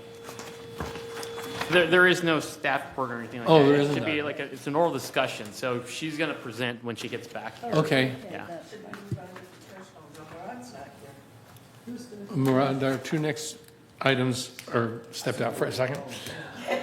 I thought I said 3 minutes. Okay. We'll just hang for a minute. They'll be right back. I know. Oh, nice.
We entertain a motion to approve an addition of Ting installation to the pre-sale inspection checklist.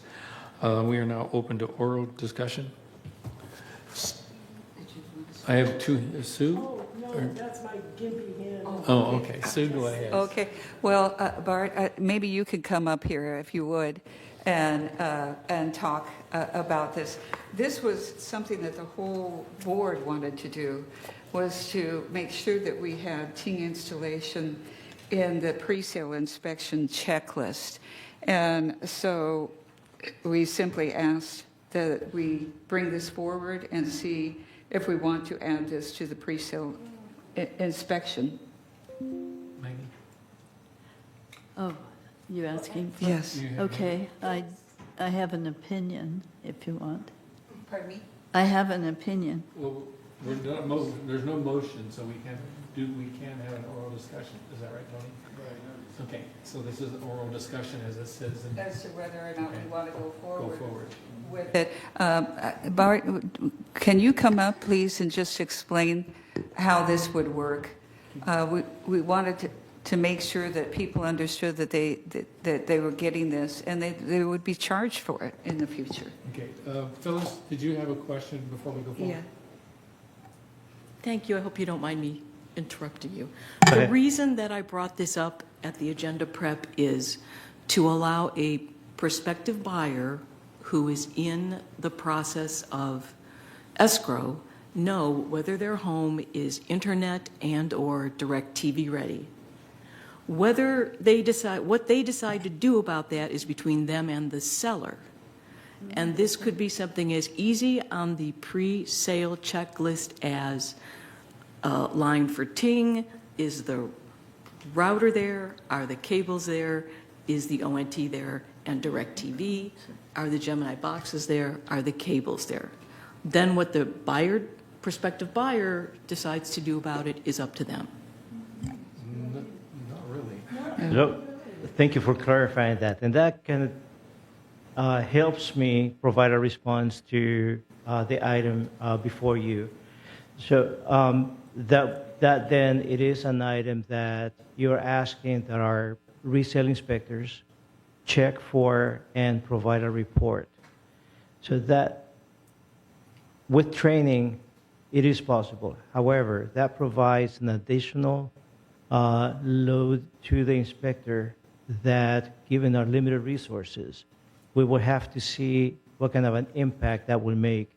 And again, to be able to, if you do a visual only, and if it is an item that, as you're walking by, you see that is probably not going to be an impact to the resources. But if it is an item that requires that an inspector stop to review, verify, perhaps move furniture to get to see it, now we are talking about dedicating additional resources for this request. I believe that our general services is providing services for every one of the units, and when they finish with that installation, they test the units to make sure that they are operational. But I'm not sure if that is enough to satisfy what you are looking for. So if you can help us expand a little bit more as to what you would like to see, in addition to the inspection and quality check and final inspection that our general services is providing. And I am not sure if Jose is on the line to provide more information. We can provide more information to you once we have a chance to talk to our director of general services. Okay, we have a lot of hands. Let's start at this side of the room first. Kathy? All right, my understanding of what Phyllis was just saying is that as far as the checklist, the boxes that we all receive from Ting are not ours to keep when we move out. So the only thing the inspectors, when they do the inspections of the units, is to see that the boxes are there. If the boxes aren't there, who gets billed for them in escrow? Would it be the seller, or would it be the new person coming in if those boxes are taken away? That's all I thought it was supposed to be. Me too. Okay, Tony or Sue? Me too. No comment, Sue? You good? I'm going. Okay, no, please go around now. Mr. President, we're talking about the modem and the router that Ting has installed, and it is in plain view in every unit. It will take 2 seconds, so I don't understand why it would take a long time for an inspector to identify that there is a modem and a router that Ting has installed. Also, Mr. Mejia, I would like to know, this issue had to do with the fact that about 2 months ago, we found out that there were, out of the 6,200 manners in the mutual, about 1,000 had no contacts. Do you have new stats for us? Did that number go down significantly, or are we still talking about 1% out of 6 not being able to contact? Because that's the issue that Phyllis had reacted to. It's like, is this an issue? And we need to make sure that we don't have a large number of units without Ting. So the purpose again is mainly to find out if the unit being sold has or does not have a box and a connection for a Ting connection. Is that what I'm understanding? What he's asking is, do you have the number of units that are still not hooked up the router in That's a the different Ting? subject. And I do not have a current number for that. Okay. That's Jose. I can, I'll email Jose, but he's in a different building right now, so he's Okay. not going to be over quickly. All right, Phyllis? In answer to Director Bravada, the residents don't own the Gemini boxes or the cables or any of the Ting stuff. That's correct. So my thought process here was that it's going to then be between the buyer and the seller to negotiate what happens now if those aren't available. We are going to be, going forward, marketing homes here saying they are fiber optic cable ready, they are DirecTV ready. So this is just giving more information to the prospective buyer. In regards to homes that have not yet in United had their installations done, we are always going to have, we are never going to have 100% of all the units. We are never going to have 100% of all the units having installations completed for a wide variety of reasons. True. I think this needs to be sent to Jose Campos and have him draft something, because he's the expert on this and he knows what should remain and how it works. Because I think if you have not changed out if you have not put it in, then it's the next person's responsibility to pay for it if they want it. But it seems foolish to me that people wouldn't put it in because they're going to be charged for it. Yeah. But I think this could be solved if Jose Campos looked at it and just gave us some advice. Jose's in a Ting meeting right now, so he's unavailable. Right, Okay. not today, but for next meeting. Tony, I think you had yours up, and then Kathy. Thank you, Mr. President. I'd like just a point of information. We have a manor on our cul-de-sac where the individual, somehow or other, they had to break in and take him out to a hospital or something.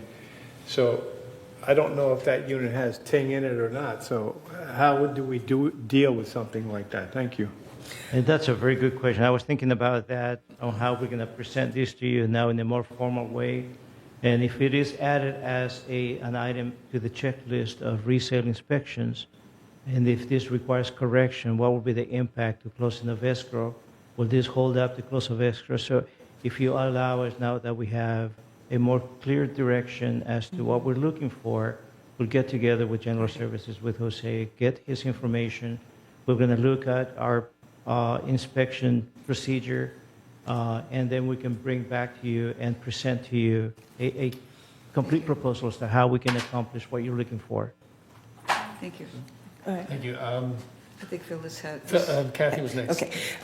The Broadband Committee meets on August the 24th, on Monday, and this is something that we could bring up to the meeting. My understanding with Ting, through December 2027, any unit that does not have the router installed or the little white EEO whatever box will be installed at no charge to the new owner or the current resident through December 2027. I thought what all of this was supposed to be about was that when someone is buying into the unit or moving out, because the Gemini boxes, as Director Mitchell said, the router and the other, is the property of Ting, we just wanted a simple check mark when they do an inspection that those 4 devices are still in the unit. But, I can talk to Jose on, in 2 weeks. Phyllis, go ahead, please. There would be no corrective action for United to take. No. This would be a negotiating item between the buyer and the seller. So let's say the buyer is someone who doesn't use the internet. They may not care that it's not there. So again, it's just a negotiating item between the buyer and seller, just like every other negotiating item when you buy something. What this does, though, is give them that information up front instead of after they move in and try to connect their computer. Okay, Maggie? It would have to be in the resale package. Okay. All right, well, you know what? This is good discussion. We need to get with Jose. And Friday, here's my pitch again. Friday's town hall, he will be there for the second item on our agenda at our town hall, 2 o'clock Friday. Okay. At the PAC. Thank you. Thank you. Do you want to table this for next month then? Yes. Yes, motion please. for that. I move that we vote on it this month, yes, to bring it back next month, and then next month we'll know. I'll second. Okay. Anyone opposed? Or would we have to do this? We have to vote for it? To get it back Yes, on in order the, get to get it back on bring the it back agenda, yes. next month. Yeah. Otherwise, you want to put it. We don't have to use the screen, so are there any oppositions? All right, are there any oppositions to this going forward? No. None? Okay, good. Okay. That is done. All right. Now we can go to the committee reports. And the first one on is Murad with the Finance Committee report. Thank you, Mr. President. This is the financial report for the 6 months ended June 30, 2026. I would like to say that this is the first interim period, other than annual period, where the full accrual method has been utilized both at the beginning of the period and the end of the period. This is the first time in the history of the mutual. So this is something that needs to be acknowledged and applauded. This means that this 6-month period is very accurate, more accurate than any other period we've seen before. So you see revenue of $32.4 million and expenses of $30.5 million for an excess of revenue of expenses of $1.9 million. That's down from $2.3 million in May. So, and the reason it's down to $1.9 million from $2.3 was because we accrued more expenses. And that is what makes it more accurate, Mr. President. Next slide. Here we have the operating fund only. You see revenue of $15.4 million against expenses of $15.1 million for an operating surplus so far this year for the 6 months of $355,000, down from $573,000 in May. So again, it's a lower surplus because we accrued for more expenses, because we did a better job in accruing expenses in accounts payable. Moving on to the next slide. Here you look at the revenue for the 6 months. Under actual, you see the amounts I just mentioned, with the net revenue or expenses of $1.9 million, compared to budget that showed an excess of $1.3 million. So that means that we have a surplus of $623,000 for the first 6 months. About $355K of that is in operating, and $268,000 is in reserve. So in the next slide, you will see where that $623,000 surplus is. And as you can see, there's more green than red. That's why we have a surplus. So starting from the top, materials and supplies, you see a surplus of $526,000, which means we are under budget by that amount. Why is that? There is a lower demand for appliance replacement, and we talked about this in the past, and also the paint program has been delayed because of dry rot issues. Only as of the end of June, only 22 out of the 94 buildings, planned buildings that needed to be completed were completed. So we're behind, and that is why we have an under budget on that line. With regard to the employee compensation, the second line there, you see $399,000, so that's operating now. And that's because of open positions in landscape and M&C. The third line is investment income, and we're doing better than budget by $82,000. And that's because the 2-year Treasury yield is 4.2%, because the Federal Reserve did not decrease rates. So it is high at 4.2%. When we did the budget for 26, it was budgeted at 3.5%. So we're above budget there, and this is good to see. Now, moving on to the red stuff. Miscellaneous revenue, which is operating, is down by $72,000, and that's because of less resale and collection admin fees. Outside services, also, which is a reserve item, by the way, are $227,000 above budget, and that's primarily due to accelerated work on the waistline remediation. So we're 66% done by the end of June as opposed to 50%. I like that. The more we do earlier in the year, the better when it comes to waistline remediation. So that's a good thing. And then the last item are fees and charges to residents, which is an operating item, $259,000. This is an item, Mr. President, I talked about several times, so I'll say it one more time. There is an adjustment of $500,000 that was recorded in the first 6 months of the year. We booked an adjustment, an accrual of $500,000 at the end of the 25 for chargebacks to residents for damage restoration work. And that adjustment we made, and that accrual we made in 2025 was reversed in 2026. And I also note that Third had the same issue. They had an accrual at the end of 25, but that accrual did not get reversed in 26, but it was reversed for United. So I would like us to review that item a little more. Moving on to the next slide. Here's a pie chart that shows you the relative importance of various non-assessment items. Investment income is number one at 26% because of the higher yield that I mentioned. For 25 it was only 20%, so that's a good thing to see. On the other hand, fees and charges at 19%, that was 43% last year, and it is down because of this $500,000 adjustment that I just mentioned. Moving on to the next slide. This is a breakdown of the non-assessment revenue. The second column from the left is the 26 year-to-date actual. It shows total non-assessment revenue of $987,000 compared to budgeted of $1.2 million. So we have a downfall of $238,000, which is at the bottom of the fourth column from the left. Why is that? I mentioned this before. So if you look at the top, investment income is up $82,000 because of the higher yield.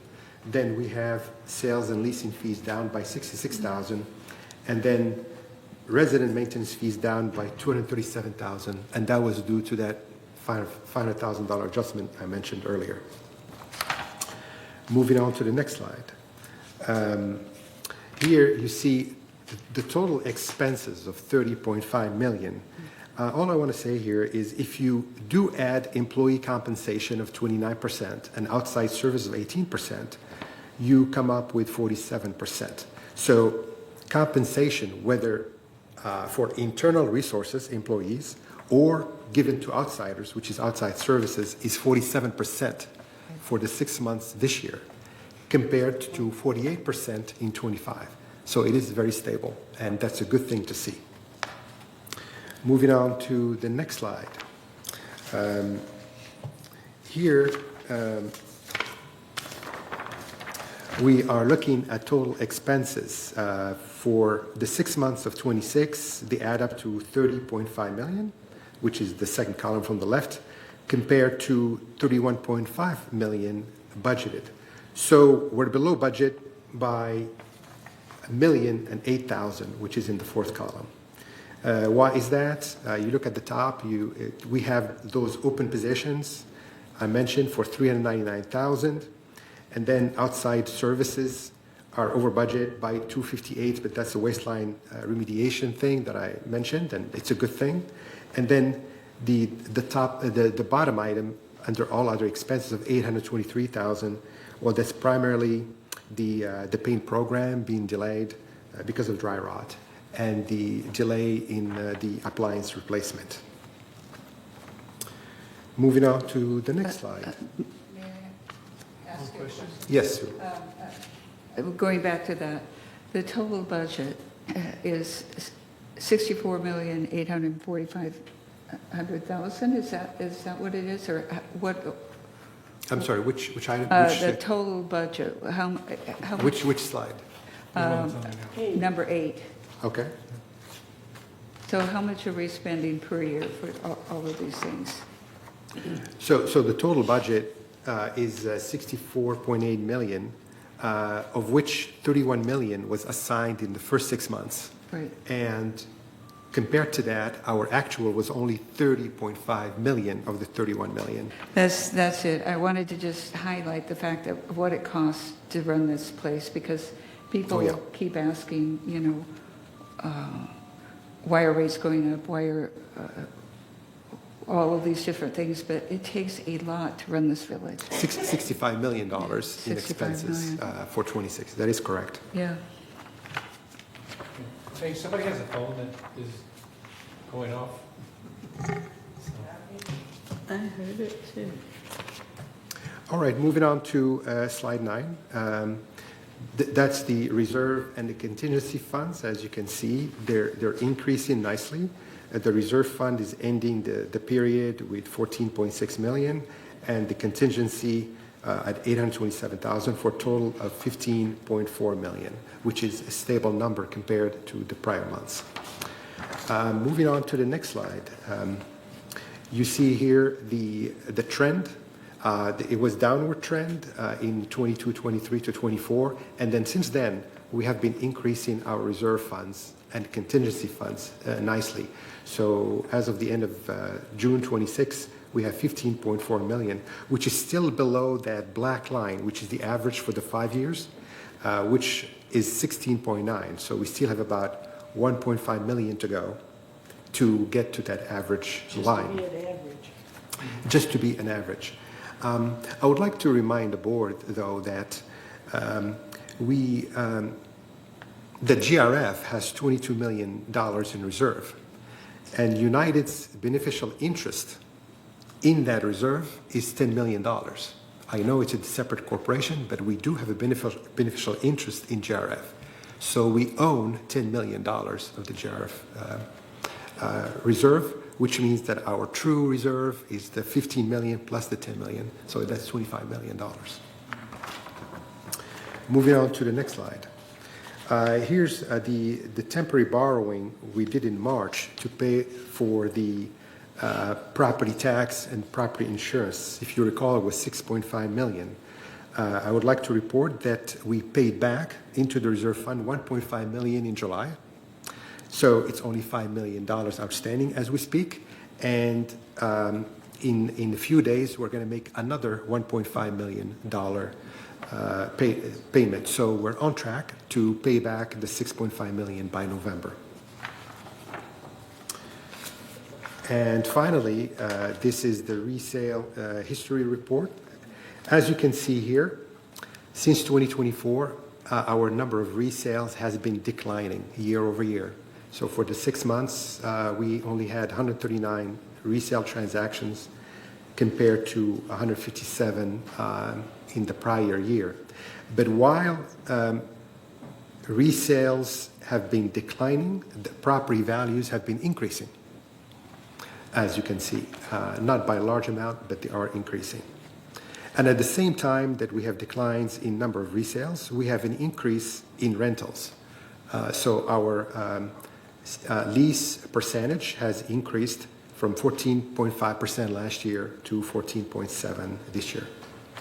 And Mr. President, that's my report. Thank you. Any questions, sir?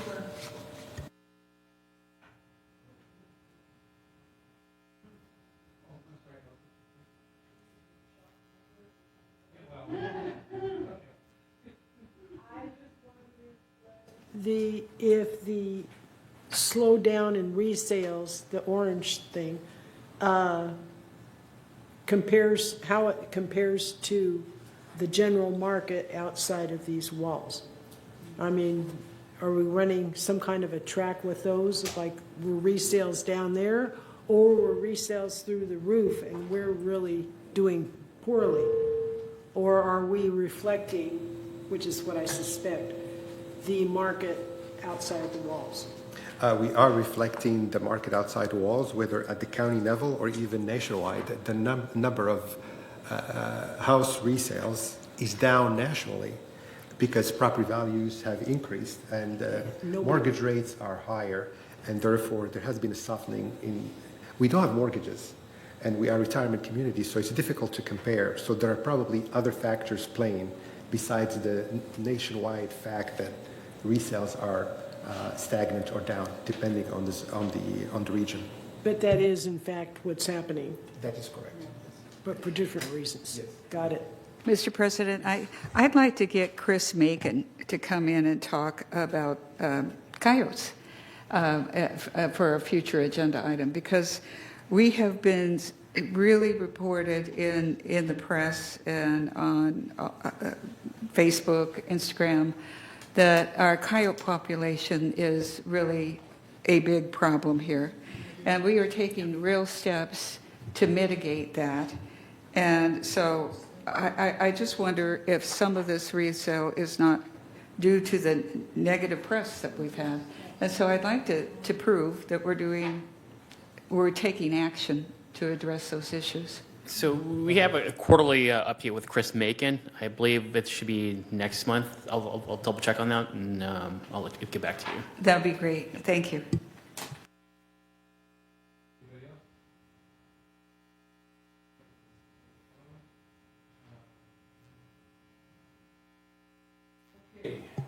ANC. Tony? Thank you, Mr. President. We had our meeting on the 16th of July, and we're having our next meeting on the 20th. And it's an open meeting, and we're going to be discussing fences, patio, and balcony covers. So it's an open meeting. So if you have something to discuss, please show up here on the 20th at 9:30 in this room. Thank you.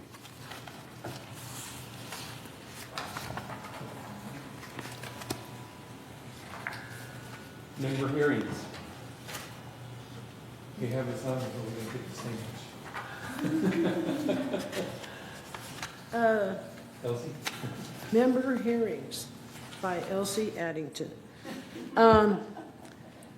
Yeah, one thing I wanted to talk about that kind of ties into, and this is, I can talk about this, ties into Murat's report a little bit, and that is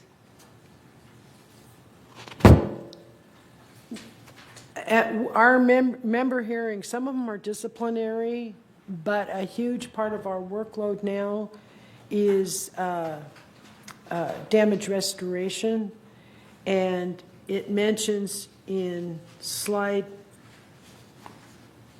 I forget what slide there. Oh no, it wasn't a slide.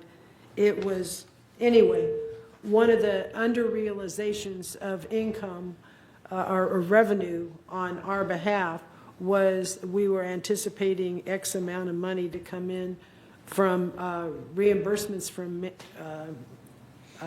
residents regarding damage restoration. And I don't think a lot of people know that that's part of our work. So we are addressing that as fast as we can. So that, and anyway, we met last August the 6th. Yeah, last Thursday, and the next meeting will be Thursday, September 3rd at 9 a.m. in the Sycamore Wood. But if you show up, we won't let you in. Thank you.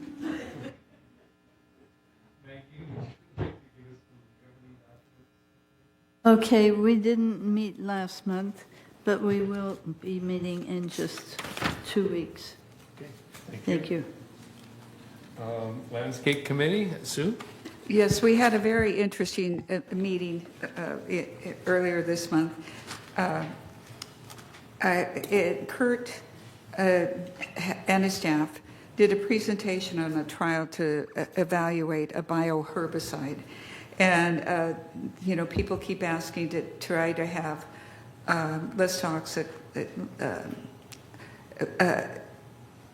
vehicles, herbicides, in order to do this. Well, it turns out that the Cheetah Pro that we're currently using is the best, because the bioherbicide, they said it had higher product cost, increased labor associated with repeat treatments, lower long-term weed control, reduced efficiency, and increased risk for applicators and residents. So you know, they did this study, and I think it proved very clearly that we need to continue with what we're doing. Future agenda items, we're going to have them take a look at temperature and rainfall trends versus irrigation usage, cost of roof cleaning for tree debris while crews are in the area, additional labor support to address blowing concerns, and then in a couple of months, hopefully we'll have the irrigation study report. All right, thank you very much. So, maintenance and construction, that's my report. We did have, I think you heard earlier when we talked about maintenance, getting $12,000 more for slope roofs. Okay, we covered that, and that's going to be actually on the top of our list to make sure that we get this done and in place. I think we need a little bit more explanation versus the cost going forward. The issue of low water pressure was actually covered today's meeting too, and will be covered again at their Friday 2 o'clock meeting, open to everyone. And our next meeting will be August, no, it doesn't say. 26th. Yes, it does say, thank you. August 26th, we'll see you there, I hope. Thank you. The next one will be Energy Subcommittee. Tony. The Energy Subcommittee is going to meet pretty soon here, let's see, on 31st. Let's see, it's going to be on August 31st, and it's an open meeting, and if you have some ideas on how we can mitigate some of our costs, please attend. Thank you. Now we have the United Resident Advisory Committee. Resident Advisory Committee will be this Thursday, 4 p.m. in the Elm Room. We don't use Robert's Rules, so come and let us hear what you have to say, and we will follow up and get back to you. Thank you. Thank you. All right, now let's look at some GRF committee highlights. We'll start with Laurent and the finances for GRF. Thank you, Mr. President. The GRF Finance Committee met on June 17th, 2026. They approved the April financial statements and also discussed the revenue shortfall that was experienced for those 4 months. And the primary factors for that shortfall was lower trust facility fees because of the number of resales going down, and also a shortfall in golf fees. The next meeting will occur on August 19th at 1:30 p.m. in the boardroom. Thank you. Thank you. I want to know it's Community Activities Committee. Maggie? Yes. Some revolutionary changes are being considered. They're considering putting signage made by residents around the clubhouses, and maybe painting the walls by residents around the clubhouses. And totems done by residents around the clubhouses, and so on. So we're moving towards quaint, but several people like it, and they have an art committee that is. The artists are just crazy to do something. When you're an artist, you want to paint, you want to display, and you want to recreate, and so they're very eager to add more art on the exterior of buildings and throughout the village, and it's a decision that we have to make. But all kinds of artists' ideas are coming up, and so they're a totally different focus on the committee than before. Not that it's bad or good, it's up to you to determine that, but it is a whole different, we're looking at artwork by residents around the village is what they're doing, so you might come and listen. All right, very interesting. Okay, GRF Landscape Committee. Sue, please. Yes. They're meeting August 12th. And so that's Wednesday, tomorrow. And it's going to be a very interesting discussion. They're going to do a presentation on the nursery and mulch. And then they're also going to do an Aliso Creek update, which is the post-maintenance report. So it should be a very interesting meeting. Thank you. We have the GRF maintenance and construction. We have this from Jonathan, please. Yeah, we had a very interesting last meeting on June 10. There are several big improvements going on with the clubhouses and the pools and the gyms, lighting and so on and so forth, which is going very smoothly. And the next meeting is in August 12 at 9:30, the boardroom. We'll invite whoever is interested to come in and spend a couple hours with us. Okay. In your next meeting, I'm sorry, did I catch you? August 12th. August 12th, thank you. That would be tomorrow, correct. And those are good meetings, come to them. There is a space planning ad hoc. As you can see that there was no meeting. Last meeting was last year. And the next meeting is to be determined. All right. Mobility and vehicles, Tony? Thank you, Mr. President. We had our meeting, and we expressed some concern on the Priority United because one of those buses, the drivers have to manually deploy the ramp. And we expressed our concern about that. And I did ride the C3 bus, which is a bus that takes you over to the Arbor. And what a great experience that is. It runs 4 times a day, Monday, Wednesday, and Friday. And if you don't want to waste any gas and go over and have lunch, try it out. You'll love it. Thank you. Thank you, Tony. I'm glad to see that that new route is being used. Kathy, do we have anything on the broadband committee? Okay, the broadband committee, we met on May the 28th, and I covered all of that in our June meeting. So our next meeting will be on Monday, August the 24th at 9:30 a.m. And again, most of the stuff that we cover is being covered in the invitations when you get your Gemini boxes, and also on this coming Friday, there'll be some more information. Okay, thank you. All right. My next one. Yes, I was going to say, you would like to continue. Yes, my next one was the security and safety meeting, and we met. I have. June 24th. Oh, here it is. Sorry. Okay, we met on June the 24th, and we covered a number of a number of items on that. But over the last 2 months, because we have skipped having some of the meetings, I can't remember what I've talked about and what I haven't talked about. So I'm just going to say that our next meeting is Wednesday, August the 26th at 1:30 p.m. Thank you. Thank you. All right, traffic hearings. Elsie, that's another one of your targets. That's me. And who was asking about running stop signs? Was that you? Just my little input from that, it continues to be the number one violation that are, at least that are turning up for the hearings. A lot of people just go over and watch the video.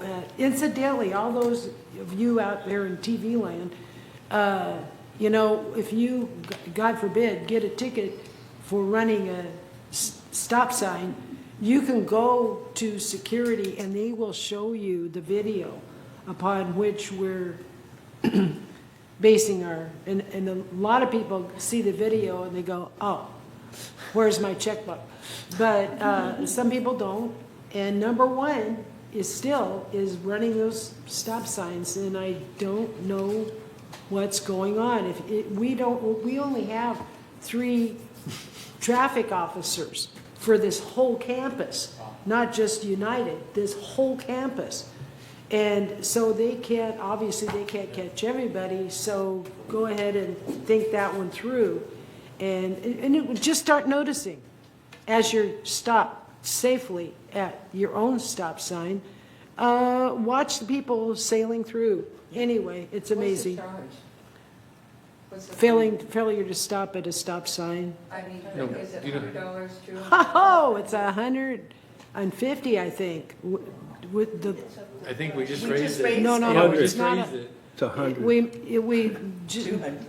is it 200? Well, the first offense is 100, the second offense is 200, and the third offense, I think, No, the first offense is not it's more than 150. we just raised it. I Yeah, don't they have that raised sch- it. I don't have that schedule. So in it front of goes up and up and up because Yeah. that is very definitely, that goes under the radar of the state's new ruling as to fines because it's me. clearly. That's right, we can't, Yeah. yeah. So the next one that you can't Those- attend. Wait a minute, wait, did you have a Oh, question? sir? I'm sorry. Elsie, do bicycle riders who blow through stop signs ever get charged? Not that I've seen. They do, But actually. that doesn't mean Do that they? they They don't. can be? Yes. They Yeah, can. They definitely can be. If you know, because, see, I only see the ones that, who asked me that question? Sorry about that. I like to look at my questioner. I only get the ones who say, I want a hearing. So I don't know, but I know that they're They can supposed be.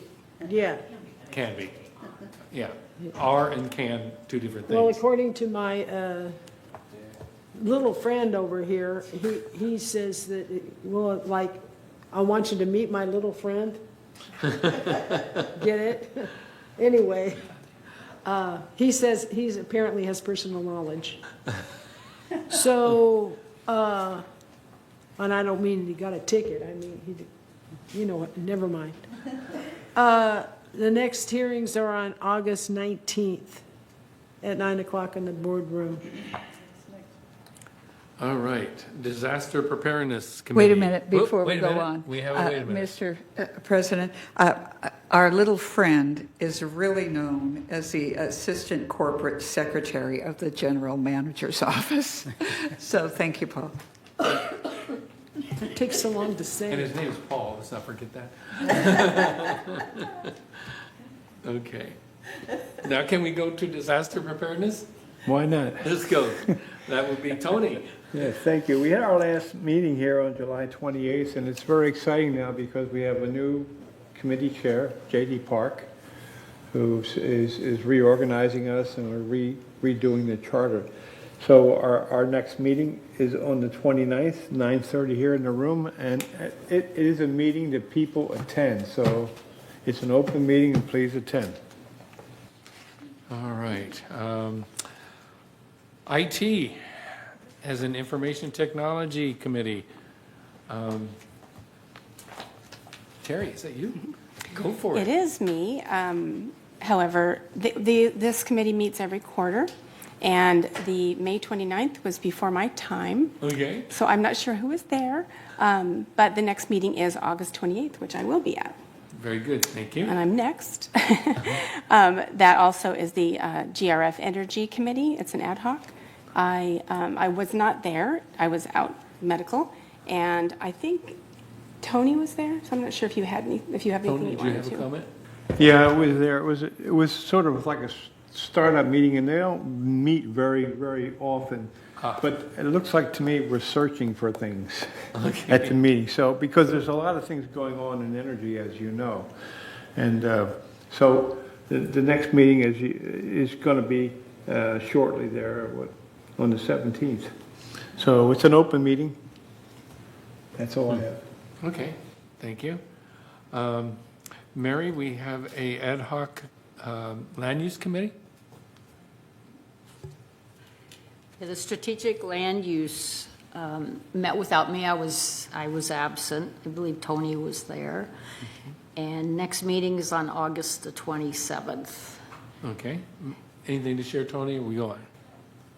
Not really.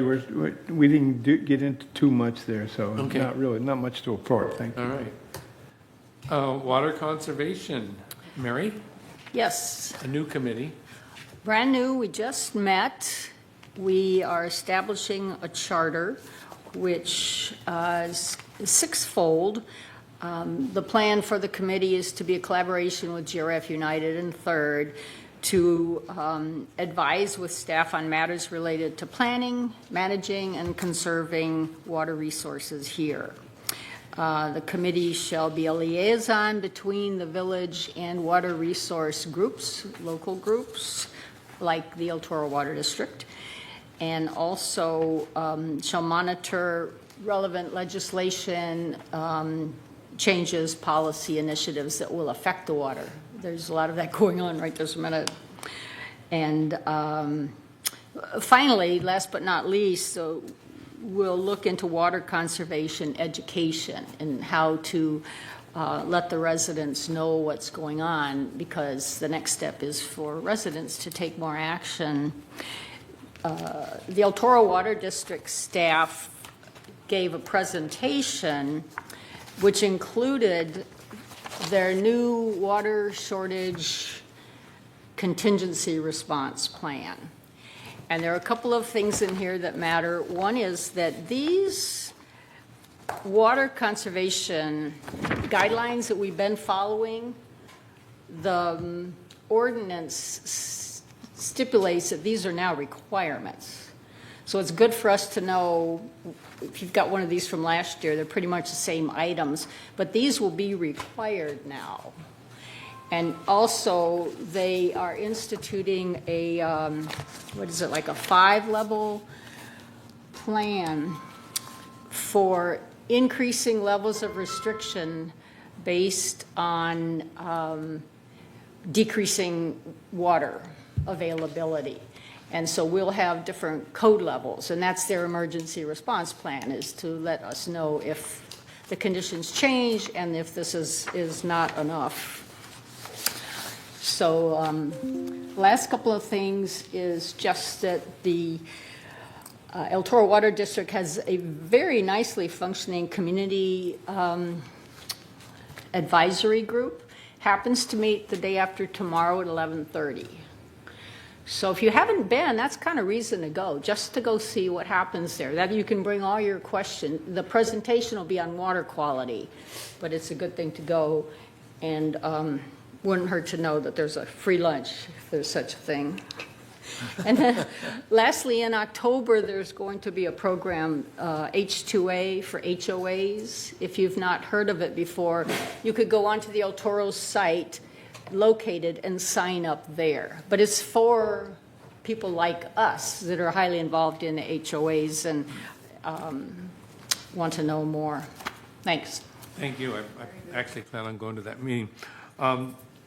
So that covers our committee. Oh, The next meeting, the next meeting, October 29th, to October 29th. my birthday. There you go. Well, that's another reason to go. All right. Little note on committees, and I appreciate everybody's reports today, but I want our residents to know that this board participates in a lot of committees, and is very fruitful. These committees are, and it's really nice to see if the residents can take this list and go online and look at the committee times and dates and come to these meetings, because your input is very important to these committees. That's what I'll say about committees. Future agenda items. Any? Pardon me? I have something on that, On which one? future agenda. I want to hear it. Well, We want to hear I it. lost it in this pile of paper, but in one of the previous minutes, it said, under future items, a charter for the hearings committee. I mean, we have a charter, a charter for the hearings committee. And it didn't show up on today's, and I can't find it because I had proof positive right here. It never came from staff, so it would be on here. It was under, So your executive hearings committee never submitted anything to us yet, so that's why it's on the No, agenda. it was on one of the, it's one of the board minutes that we approved in the beginning, there were 4 or 5 minutes. I just saw it, but now I can't find it again. I mean, I can reach out to Francis and And Basilda, I'm but not I don't mad, I mean, we're not recall gonna put that. it on today, but, No, we need to bring it up again. yeah, I wanna, but It I, needs to be resurfaced. for whatever we, what are we? So Basilda's listening in right now, so I'll reach out to her on this. Oh, great. Okay. Okay.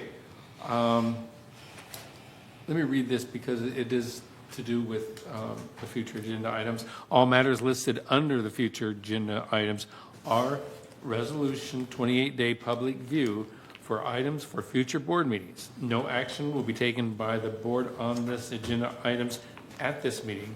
The board will take action on these items at a future board meeting. And I list, the revision to standard 7, okay, revision to standard 35, standard 9, okay, all these items are already in for future, yes, Paul? So you just shot down 35, so that's going back to Okay. your committee. All right, see, this is why we have this on here. A line goes through this. It is a future agenda item, But not it's for, 28 days. right.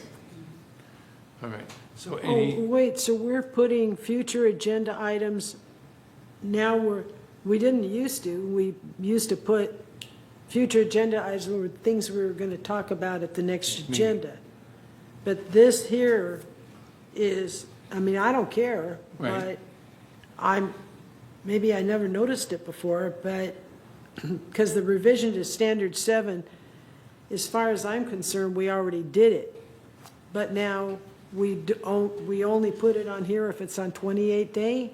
So you just approved it on 28 days today. So it's going to go back next month for final approval. That's why that's on Right, here. Right, no, I Yeah, get why it's here. that. So it's always been like this, yes. yeah, that's It's why it's always here. been like that, Yes. okay. Yeah, these two items are both on 28-day. Well, what did I see? Well, not the in 35. 35 35 we're is taking not there, off, we yes. lined that one out, yeah. Huh, Okay? okay, well, because I saw that mythical charter Okay. thing under, but I All can't right, find it. now we get to come to the director's comments. Everybody gets 2 minutes. We'll just start with Elsie. Yeah, well, I don't like being gaslighted, and I think my president is gaslighting me, I'm telling just- me, I'm and just going around the- accompanied by our assistant corporate secretary, Paul. You want your 2 minutes, Elsie? Okay. I'm just going down the list. Yeah, if you get this is mostly for people out in TV land. If you get a letter from the Caltrans regarding the sound wall, make sure you respond to it by the 21st. And it should be there by the 21st. So get on it. And what it does is this is separate. A lot of people in my neighborhood are thinking, oh, I can just take care of it at the big thing on the 26th. Well, that's two separate things. So I'm just encouraging you to use the self-addressed stamped envelope included in your FedEx thing and respond, because it's really important, because maybe we can finally get a sound wall. Yay! Okay. Comments heard. Thank you for being first. Murad. Thank you, Mr. President. I just want to say that with relation to water conservation efforts, and we heard a lot about it this morning, including what Mary just mentioned about it, I think we need to deal with over-irrigation, and I see a lot of residents over-irrigating with their water hoses. So that's costing us a lot of money, given how expensive water is today. And I didn't want to suggest adding it to the future agenda, but I would like us to think about the possibility of capping water hoses in the mutual as an alternative, as a way to limit or eliminate this over-irrigation and misuse of water. Thank you. Okay. And in the parking, Oh, the carports? yeah, carports, there too. Mine is the same as Murad's. I see these lovely people out there morning and evening in the 90-degree heat, watering their beloved plants. And their yard looks beautiful. And we are going over our budget for water. We are doing everything we can to save their water, and they're standing out there in the evening so proud of their gorgeous yard. I am not proud of your gorgeous yard. I'd be prouder if we could lower our water usage. Thank you. Okay, thank you. I echo everything that's been said. And I did, a week ago, maybe 2 weeks ago, call in to security about somebody who had a sprinkler hooked up to their hose that was watering not only their grass, but the roadway. So, I did call security. I said, to get this, because we can't have this kind of watering going on at all. It's just totally out of bounds. Yep. So, I won't go any further. So, Pass. okay, Tony. I have nothing, Mr. President. Thank you. I do. All right. To hit on a little bit of what Elsie was talking about and Murad's financial report, the figures or the pages that Elsie was trying to talk about was in Agenda Item 13A, page 6, and the member hearings. As we do have a lot of disciplinary, we also have a lot of damage restoration and water damage, and we use outside companies. And most of the complaints are the high costs. And some of these figures are extremely high, very high. And when we discuss it with staff basically says the reason that we have to use an outside source is because they're certified and in different areas. I would like to find out if there is a way that with our plumbing, with our electricians, with our carpenters or whatever we have, if there aren't several in each of the areas that we could send to school, it's probably not much more than $2,500, and get them certified. Because the cost of calling out these outside vendors, there's flat fees, and then there's hourly fees, and then there's this fee, and there's that fee. And I do think our plumbers and our electricians are very qualified. And if part of the reason they can't do the work is because of a certification, I think it would behoove us to have a few of them become certified in those areas and possibly bring down the costs that our fellow owners are going to have to pay for some of this damage restoration work that is involved. And some of these figures are upwards of $30,000 because of damages and because of the outside companies. But not many. Not in the $30,000 range, and that isn't average. No, it's not an average. No. Up to, yeah. But some of them are higher than that. And the biggest complaint we have is the fact that the costs are excessive, and when we, the three of us, do question staff will say, well, it requires, when you remove a wall, certification. Is that too much? It's too much. Okay. But Kathy, I just want to say, our employees do not work after hours or over the weekend, and a lot of these requests do come after hours. Right, but I don't understand why they can't work overtime. Call outside. I don't Even understand. if they're certified, it doesn't solve the issue. Well, no, but I don't understand why our people can't work overtime. That's what the message, though. Okay. Okay, thank you. I'm not going to argue, but. Jonathan, please. Well, in spite of everyone's personal life and the style, we all gather here to support this entire village. And again, I really am extremely happy with the way this boards make decisions, very thoughtful. They dive in deeply into every issue. Time to time, we think there is too much conversation, but without it, we wouldn't arrive to the right decision. So thank you, and I'm very proud to be a part of this. Thank you. Mary? Just wanted to thank the directors for your interest in the water, because it is that important a situation here, and it's going to increase. And if you have ideas or observations, let me know. The Water Conservation Committee doesn't really meet frequently, but that doesn't mean there's not things we can do. I think we have two really strong allies here. So much of this is education. One is the El Toro Water District. Impeccable. Go to their website and look around. It's an easy place to send people to get more information. It's well done, and they're always available. And the other ally is the Village Media Services. I mean, that's a way that we can get information about the changes coming down the pike, and they're already here, to let people know that it's not like it used to be. Times are changing, and so the habits have to change along with them.